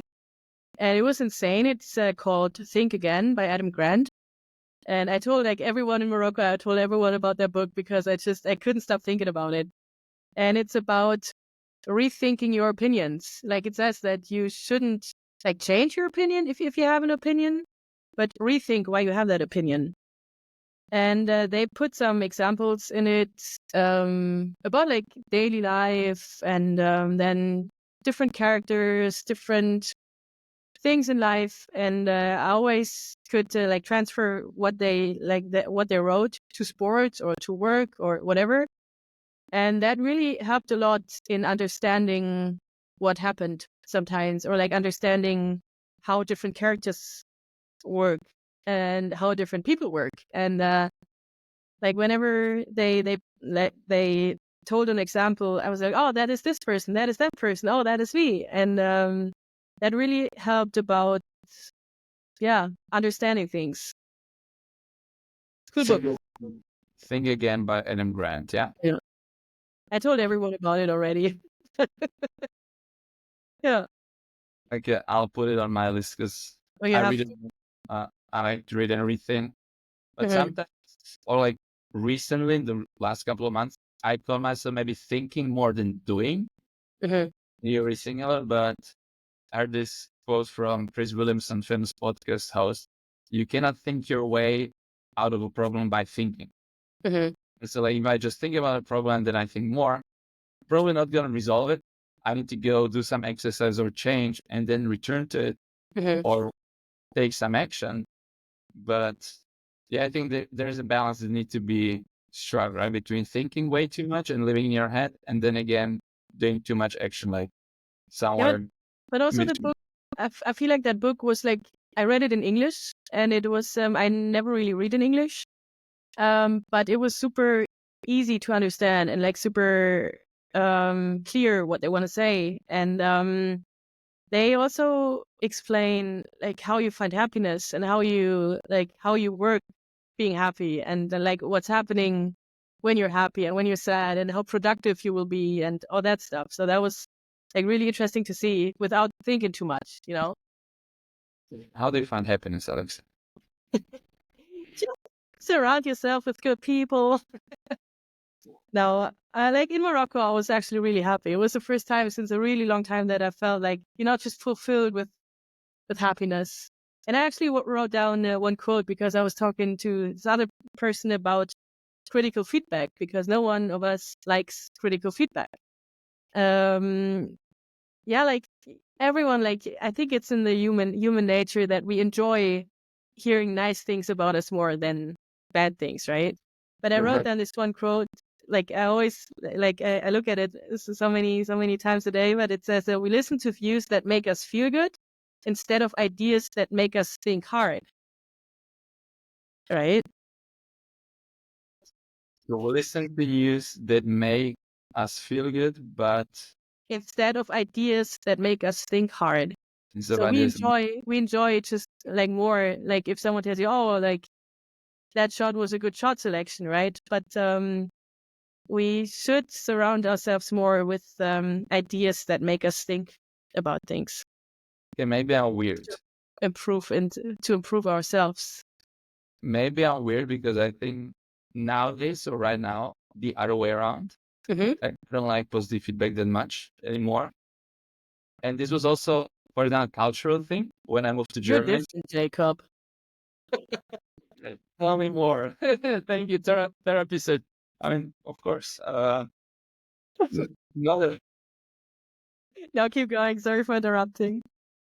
No, I think that was awesome. I love that.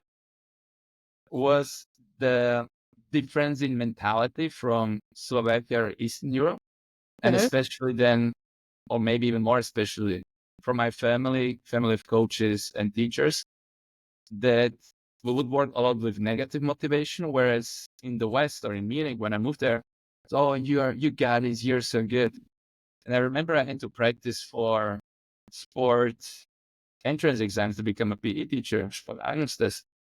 And everyone saying, oh, you're so sporty, you'll make it, no worries, you don't have to train so hard. I mean, you got it. At some point, I started to believe it, but there was also, I had to throw like this special ball for, I don't know, 30, 35 minutes. And I couldn't throw well. I just couldn't. I never played handball. I played handball as a kid. I never had the hand for it, so to say. I have the technique now, but still not the arm. And I just needed to practice, but I didn't because I simply believed, yeah, I'm good enough. When people say that, that Yeah. must be true. And I remember one of the best lessons that my father gave me because he came to visit with my mom, I think 2 months before the entrance exams. And it was like throwing, then sprint. Okay, you cannot really train sprint. I mean, you can do exercise. I mean, do track and field, But it was a 3 kilometer run. I had to do time 12:30 for as a man, which is not like super fast, but it's also not super like slow. You need to practice for that.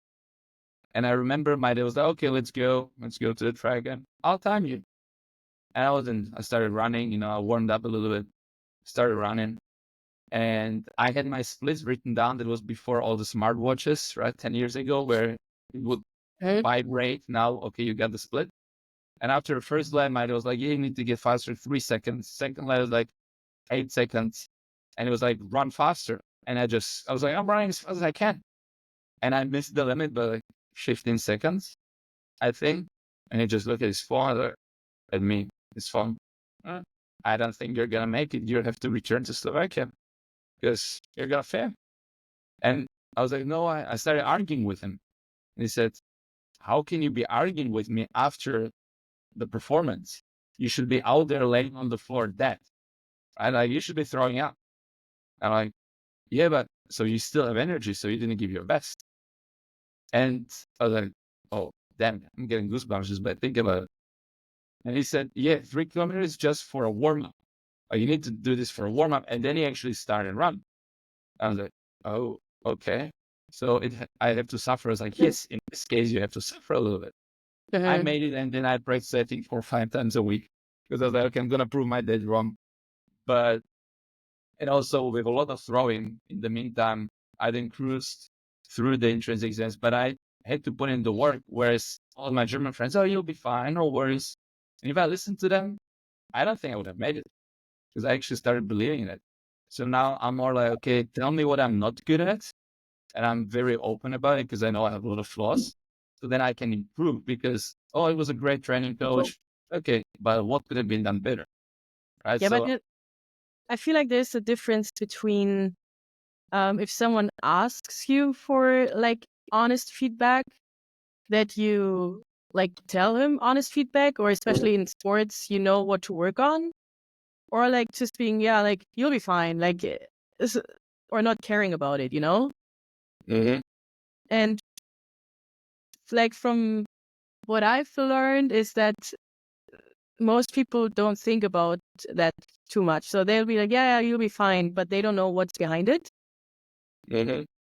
And but like critical, honest feedback, I think it's the most like valuable thing on earth, because we won't grow without like changing ourselves. And I feel like you constantly have to like change a bit to become better, because yeah, you can Yeah. always be a better version of yourself.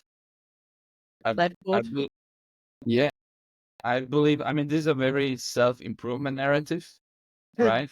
That I also hold in a very high, like I have very firm belief. But there are a lot of people who don't believe in this. I'm like, okay, why should I improve? I mean, I can be the same every day, so to say.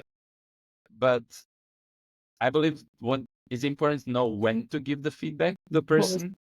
and I would give it to people at the most inconvenient times, especially when I was younger. Or Yeah, I then know people, that you can be very honest about things. yeah, me, yeah, yeah. Thank you, but yes, I'm fully aware, and then with the reaction, yeah, which I'm still learning. Okay, there's a great rule. If you don't have anything nice to say about a person, just don't mention the person or just don't say it. Right? But then it was okay. Nowadays, if you don't ask me for feedback, I'm not gonna give you anything like what to improve. And unless you really ask me, or I get paid for it in a Yeah. job, because I would give people so much great advice, but first they were not interested, and second of all, they would just say, "Yeah, right, whatever." Even though in different areas of life or in business, I would be cashing in the bank, like just for the productivity improvements and Yeah, stuff but like there's that. so many people who can't deal with negative feedback or like constructive feedback. A lot of people just have that wall in front of them and they just don't want to hear it. And then they'll get mad about it. But I feel like if there's people who are open-minded and who are willing to work on themselves, they're always happy about feedback. I believe it has something to do with insecurity as well, Well, for because sure. what I see, and I learned the hard way around it, and I see it as a teacher as well. When teachers take things from the students personally, oh, he was mad at me today, or he was very rude, and I had a good relation with this teacher. I was like, really? I don't think he was mad at you or rude to you. Or what do you mean? No, I think he was rude to the teacher. You just happened to be the teacher. Like, wait, what? Yeah, I mean, he could have been rude to me, but I know I'm the teacher. I work as a handball referee, and if you take things personally as a referee, you're gonna have a very bad time. You cannot do the job, right? So it's like, no, it's just you are there on the receiving end. It has nothing to do with you. Get over yourself, and then you'll be fine. If it's on the other hand, the same in sports, as you said, a lot of fun around it, but also competition. If you had a competitive person playing against someone who wanted to have fun, there was a clash. Good. Okay, I don't want to read you a point, especially if it's close, when I'm 100% sure that it was correct. Yeah, I mean it was an ace or whatever. So there was definitely things that, yeah, we learn. We always learn. So think again, and any other books maybe like that made impact on you. I'm taking notes for my reading list now. Give me some more. I barely had time to read for like I said, the past years. And I learned more from like talking to people and like talking to my opponents or like talking to my parents because my dad, he's always a very competitive person. And I like different people had an impact on like different things on how I think. So I always try to learn something from everyone I meet, or like I try to understand them better. And then even if I don't agree with them, I still learn what I maybe did right. And yeah, I feel like talking to people really had an impact on me and how they deal with like pressure, or people who do another sport, not necessarily around it, but who do another sport on a high level. Or a friend of mine plays in a band and they had like a band tour, so he had to deliver like every evening. And I talked to him in 2022 when I went like every week into another tournament, and we realized that we have so much in common, which we never would have thought, because we basically did the same thing. And then we had a really good talk about pressure, about performing, about all that stuff, having fun and appreciating. And that was when I learned the most, when I actually talked to people. Yeah. So you're out there taking action and actually listening more, because you need to, if you want to improve, you're not doing everything perfectly all the time. Yeah. And then we don't see certain things that other people see from the outside, because we are so much in I, or my little bubble and everything. Now, when we get out of our bubble, now let's say in Roundnet, I realized recently, over the last couple of months, that the sport is really not that big. It's quite small, especially I talked to Clemens van Hanesch, the founder of Round Marketplace, asked about the sales, the numbers. It's still click and run. It's closed down on our platform. It's very few people are not willing to spend money that much, right? So what do you think what we can do, or let's say you as a pro athlete, one of the role models, to motivate more people to join, and especially girls, because especially as a woman, we have very big lack of women's role models. I mean, you, Dani, Megan, Laura, for example, we're role models, but especially women also feel like they need to make themselves a little bit smaller so other people wouldn't feel insecure around them. Right? So how can we motivate first more women to start the sport of round?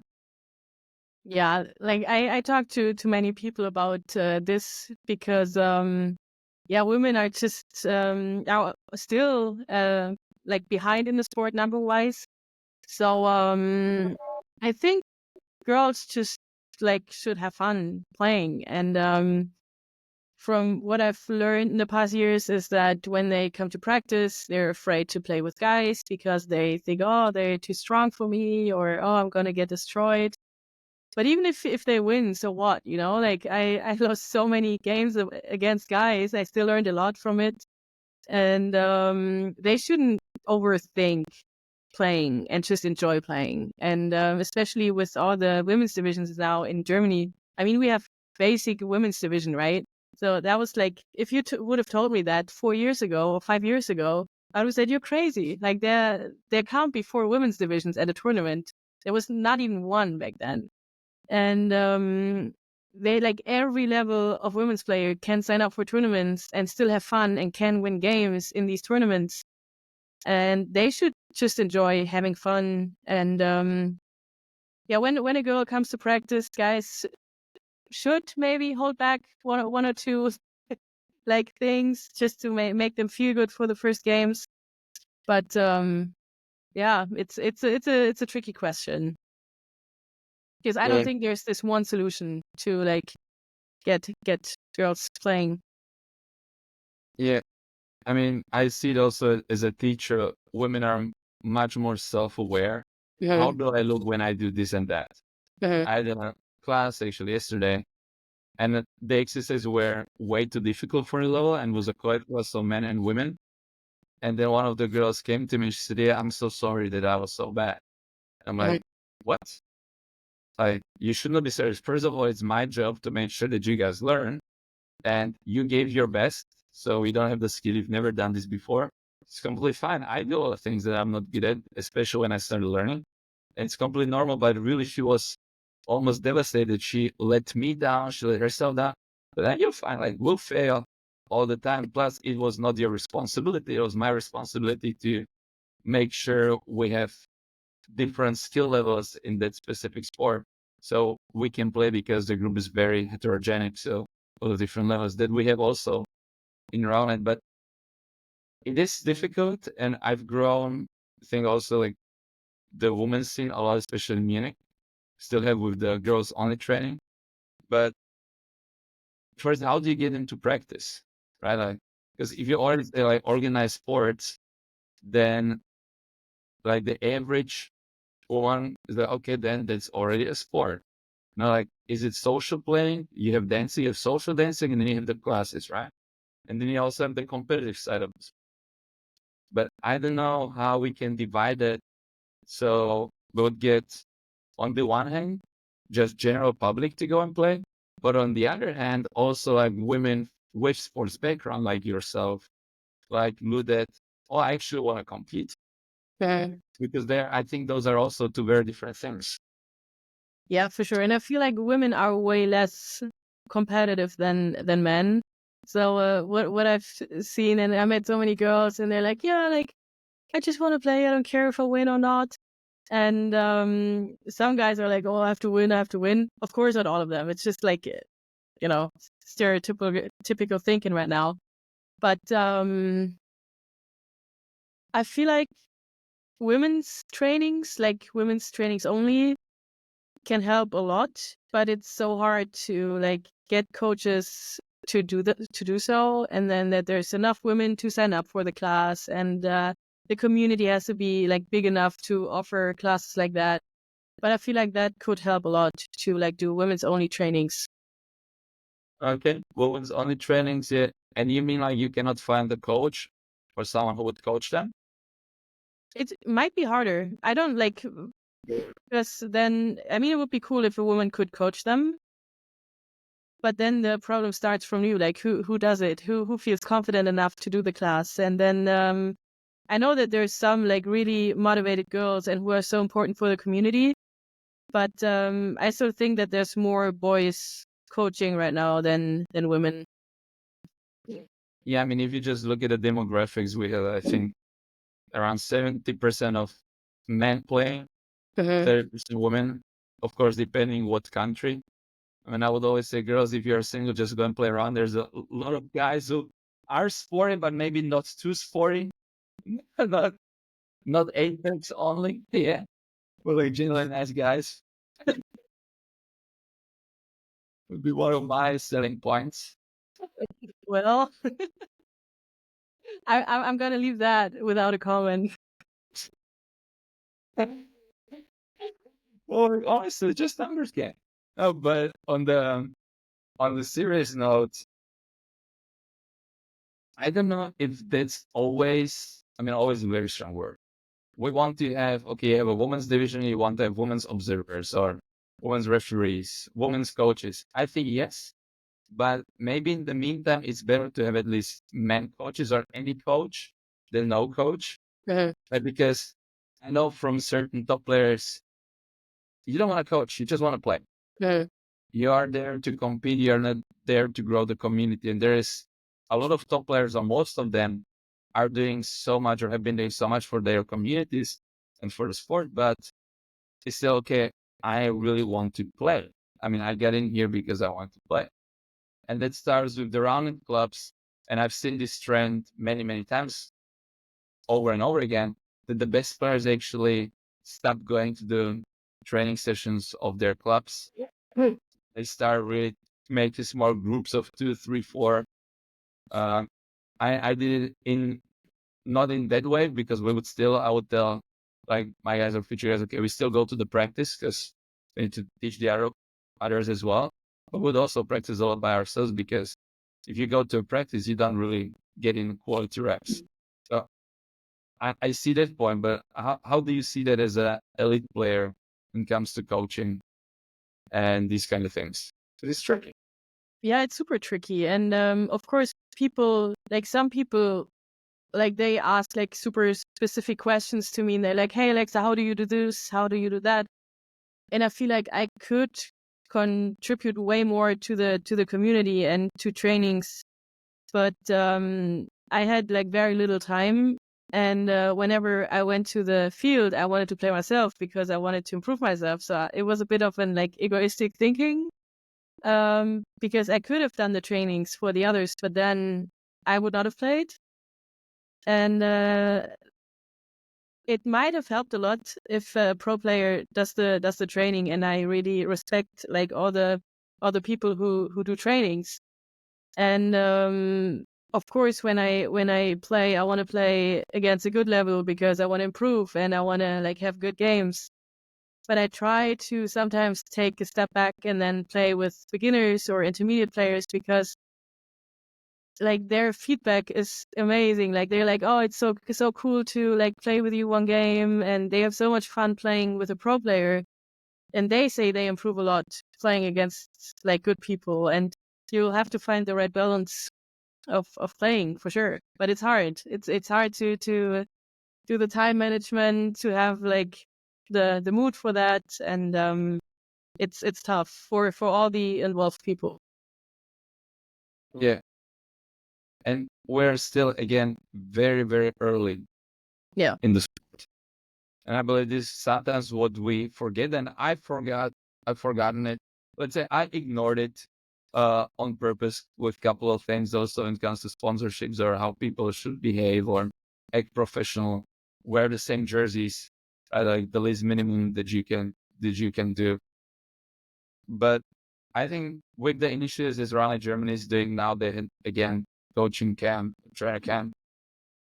At Roundnet Austria, I was also coaching the future coaches within Austria.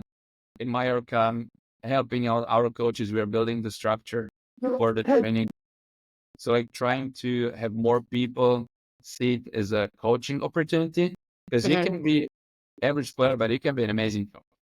Oh, for sure. I mean, how many soccer players, soccer Yeah. coaches are there who are not that level, but who are insanely good at coaching?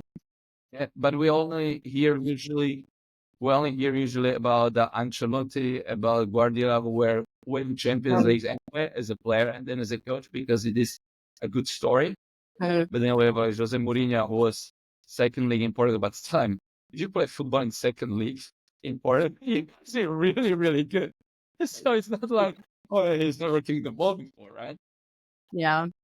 I mean, they like if someone played it on a pro level, of course they understand the game, and of course they know what it's about, and they like can tell you different things. But yeah, you don't have to be a good player to be a good coach.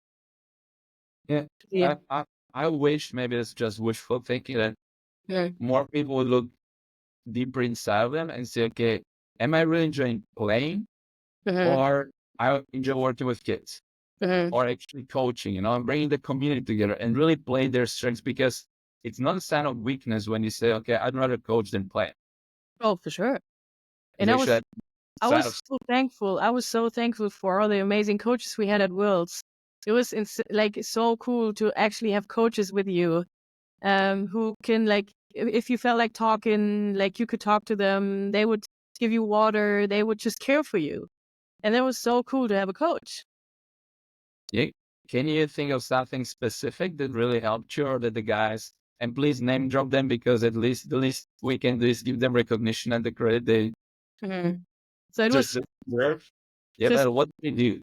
Christine and Rosa were the women's coaches, and like they wrote us letters before Worlds and told us about our strengths, and like they were super cute about it, and you just felt so safe with them because they knew us really well, and they would always ask, hey, like, do you want to talk, are you okay? And they would just like be there for you, even if it's just that not that one method of like coaching this way, but they were just there for you. And especially in a like situation with so much pressure, it's nice to know that there's someone there for you. And I don't know, they would like the letters they wrote us were super cute. They were like, hey, Alexa, you're so good at receiving, and your positioning is insane, and mental game, and blah, blah, blah, blah. And that just, it's nice, like before a game to know, like, okay, someone believes in me. And that was really cute. They would always get us water and snacks and everything, so we don't have to worry about things like that. And then it was Jan, Clemens, and Sasha for the men's side, and that was exactly the same thing. And also in hard situations after a loss, they would be there to talk, and it was really, really cool. Yeah, so big props to them. They all did it because they wanted to. They didn't get any money for it, and they spent so much time for it. It was crazy. Yeah, building relationships is actually the most important thing as a coach. And I didn't come up with this because my dad was quite successful handball coach on the national level. So a women's national team. Like what do you do as a good coach? What is the difference? Or what is your secret at? I said, yeah, you just need to know your players. And they need to feel safe about you, exactly what you said. So they need to trust you. And then they need to be willing to die for you on the field. Because even if they don't believe in themselves, then they need to believe in team. Okay, handball is a team sport. Run is a little bit different. But they need to be able and want to give their best. Yeah. And then he said, and you need to show up as a coach. Also with youth. Just be there. If you're there twice a week, just be there. Be there on time. Be nice. And I still see it, my entire family, like, they have such a great relationships, not only with each other, but also with their players. Like my dad, we're sitting the other week in a pub in Slovakia, and there was a man I've never met maybe our early 50s. And he actually married one of the players that my dad used to coach. It was like 35 years ago. And this man who has never met my dad before or seen him just respects him so much because his wife told me, "Yeah, we had this coach and he was a young coach, but when this and there, and like so great." And they have such a great relationships all these years. And actually coaches do live longer. And I was also for like psychologists live a long life. Coaches, when it is the relationships that Oh, for and sure. this took me some time to figure out because I thought it was the hard work. It was, grand attitude and conquer the world. But at the end of the day, it's about the relationships with your family, with your friends, and also run it. And it's just a game. Yeah, and every player has different needs, So Yeah. like all of our women's teams, we could not have been more different than to each other. And everyone needs something else. So you can't say, okay, this coach is good in like doing this, but everyone needs something else. So if you have a good relation to it, like to all of them, you can coach all of them. Yeah. But And they're more willing to listen as well yeah. because you build this trust and you can give critical feedback. Right? You have people who, okay, I can give you critical feedback right now and they're just going to take it. Or a lot of people will shut down. Right? And it's something that earlier in my coaching career, I fought against because why would you not want to improve? Like I'm literally telling you how to do this because it works. But no, it's your ego that's blocking. And usually it's men, might be worse.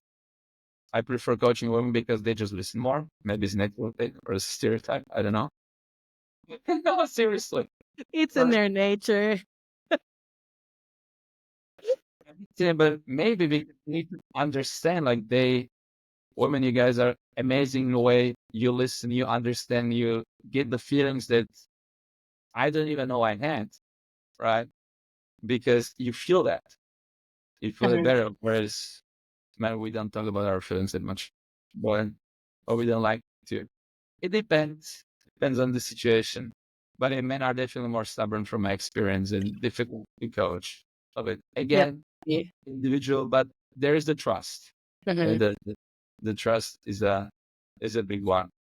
So, Alex, I would like to wrap up with something to look forward to in the future because we do have amazing things coming, hopefully.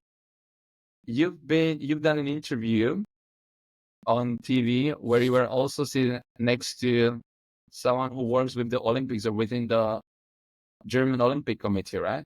Can you, people who haven't seen the interview, maybe give us a little bit of summary? What did you guys talk about? And then also in perspective to Roundnet. Yeah, it was a talk from the German Olympic Committee, and they invited some people for a panel talk about the future of the Olympic Games because it was before Paris, so it was like 1 year ago. Because the Olympics seem to get less attractive for younger people, or like get less attention because like for I don't know our parents' generation, the Olympic Games was just the like biggest thing in the world, and yeah, they talked about the future of the Olympic Games and what has to change to make it more attractive for young people again. So we just discussed if they should keep the traditional sport events like fencing or rowing and all the like very traditional events, or if it's a good idea to implement new sports like breakdancing in Paris or skateboarding, surfing. And it was just a nice little talk about pros and cons, of new sports. And but the main thing was basically to keep the core, but be open to add new sports. What did they think about why are young people not interested in the Olympics anymore? What were their assumptions or hypotheses? I think it's a bit of a social story that sports or like kids are not that into competitive sports anymore, or also the reason why they canceled the Bundesjugendspiele. That it's not mandatory anymore. We'll have to do part 2 on this. Yeah, it's a big social discussion, I think, to put sportive pressure on kids or not, and the kids should not feel pressure in their young ages, and that competitive sports is not as attractive for them anymore, and yeah, stuff like that. It's a long topic, which is hard to break down in a few sentences. Yes, absolutely. I mean, the lack of role models, I mean, is one of my favorite questions that I ask my guests here. Do you have role models while you're looking up to this person? Because I always had one. It was just very natural. Yeah. But me as a teacher and seeing this day in, day out, absolutely. And the children get so soft. Yeah. But it's not their fault. Sure. And I feel sorry for them because their parents' fault that they get too soft on them in order to protect them. I don't have children, so don't take probably any parenting advice from a single guy, right? But I watched the video the other day, which I want to conclude with. It was about fitness level in the US in 1962. It was a short 1-minute video where it was specific high school in California, and they were doing all the pull-ups, push-ups, and physical health, like military obstacle courses were nothing compared to what these guys were doing. But it's again 60 years ago. And they said you would have to wear shorts depending on your level. So you would be there on the ice with all the social and peer pressure. Let's say blue shirts, I don't know the colors, and was also black and white movie, black and white clip. That, okay, red, you're really good. You made 20 pull-ups and you are in this level, then you have different colors. So everyone would know. So it would make you feel bad in a way. Okay, why do you suck, or why do you have this color? So you're there. And you will have to improve, in this case, physical fitness, to improve your standing. And I thought, actually, why don't we do it nowadays? I mean, I know why. Again, big conversation, but I thought, okay, what kind of pants would you be wearing if you were now compared to your peers? I mean, comparison is not good, of course, all the time, everything in the right area. But I just thought it was very interesting. So now, Alexa, because we've been going on for almost 2 hours, it's crazy. I have like half of the things that I want to talk to you about. We didn't even get to, but maybe next time for part 2, hopefully live. I just want to get your thoughts now, since it's been the biggest discussion in our little big round bubble about the rules and the actual status of the game, the rule change. What are some of the rule changes you would like to see or you would like to experience with? Or is there a problem at all with the game?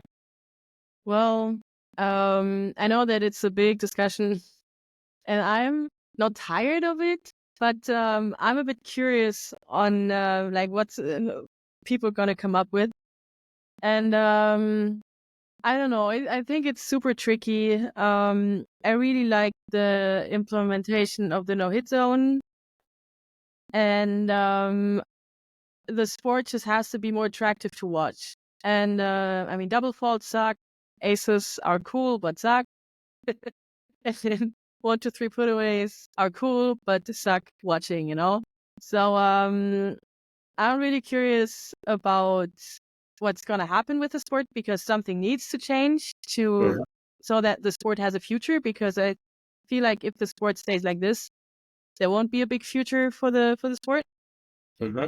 And I don't know if a bigger ball would help, but I didn't really spend a lot of time thinking about like the potential rule changes.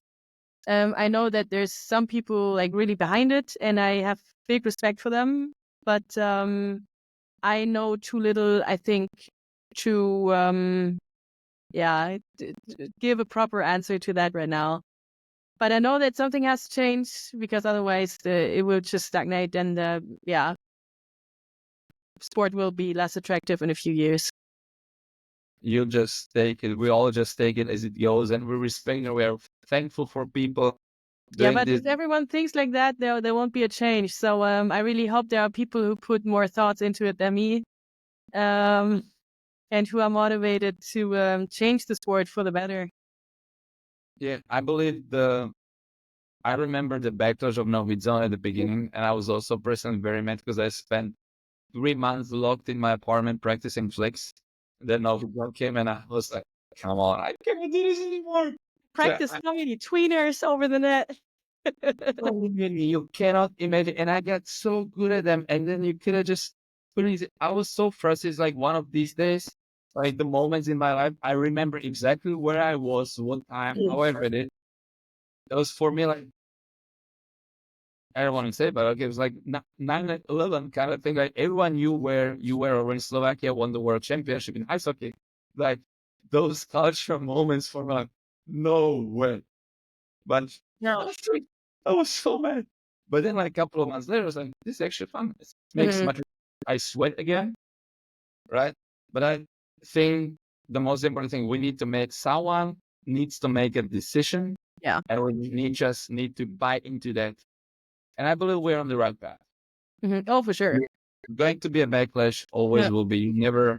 Not everyone's gonna be happy. If you nerf serves, the serve ballers will be sad. Yeah. And yeah, I know you'll be sad. But Did you see my serves lately? I can do no, pull-ups. That's all I can do. Alexa. What a wonderful conversation. And I want to thank you for this you see, I'm just so emotional and so, like the gratefulness there that you took the time and waited fun for over 2 hours. I'm looking forward to our future conversations. Not everything will be public, of course, but maybe we will do part two. I would love that. And I hope we'll see each other very soon. I believe late is probably if your work allows in Mallorca, I would say, right? Yeah, I'll try to make it. It's still a bit uncertain, but I'll try to make it. Yeah, you would be. Have you been in all three? Yes. Yeah, I was there Well, all the times. yeah, exactly. Greece and now fourth, and then 22 with the 50th anniversary. It's going. It's going. Well, I'll be in Mallorca in 2 weeks, so I can scout. Please do. We'll do some promo already previews. I did, and then maybe ask say about great special effects. No, the shades or the I'll go to people. the I'll go to the guy who owns the Prisa place. Say hello, man. What's his name again? Augustin and Ivan. Oh yeah, Very yeah. I'll good. go to him and make already a deal for cocktail night.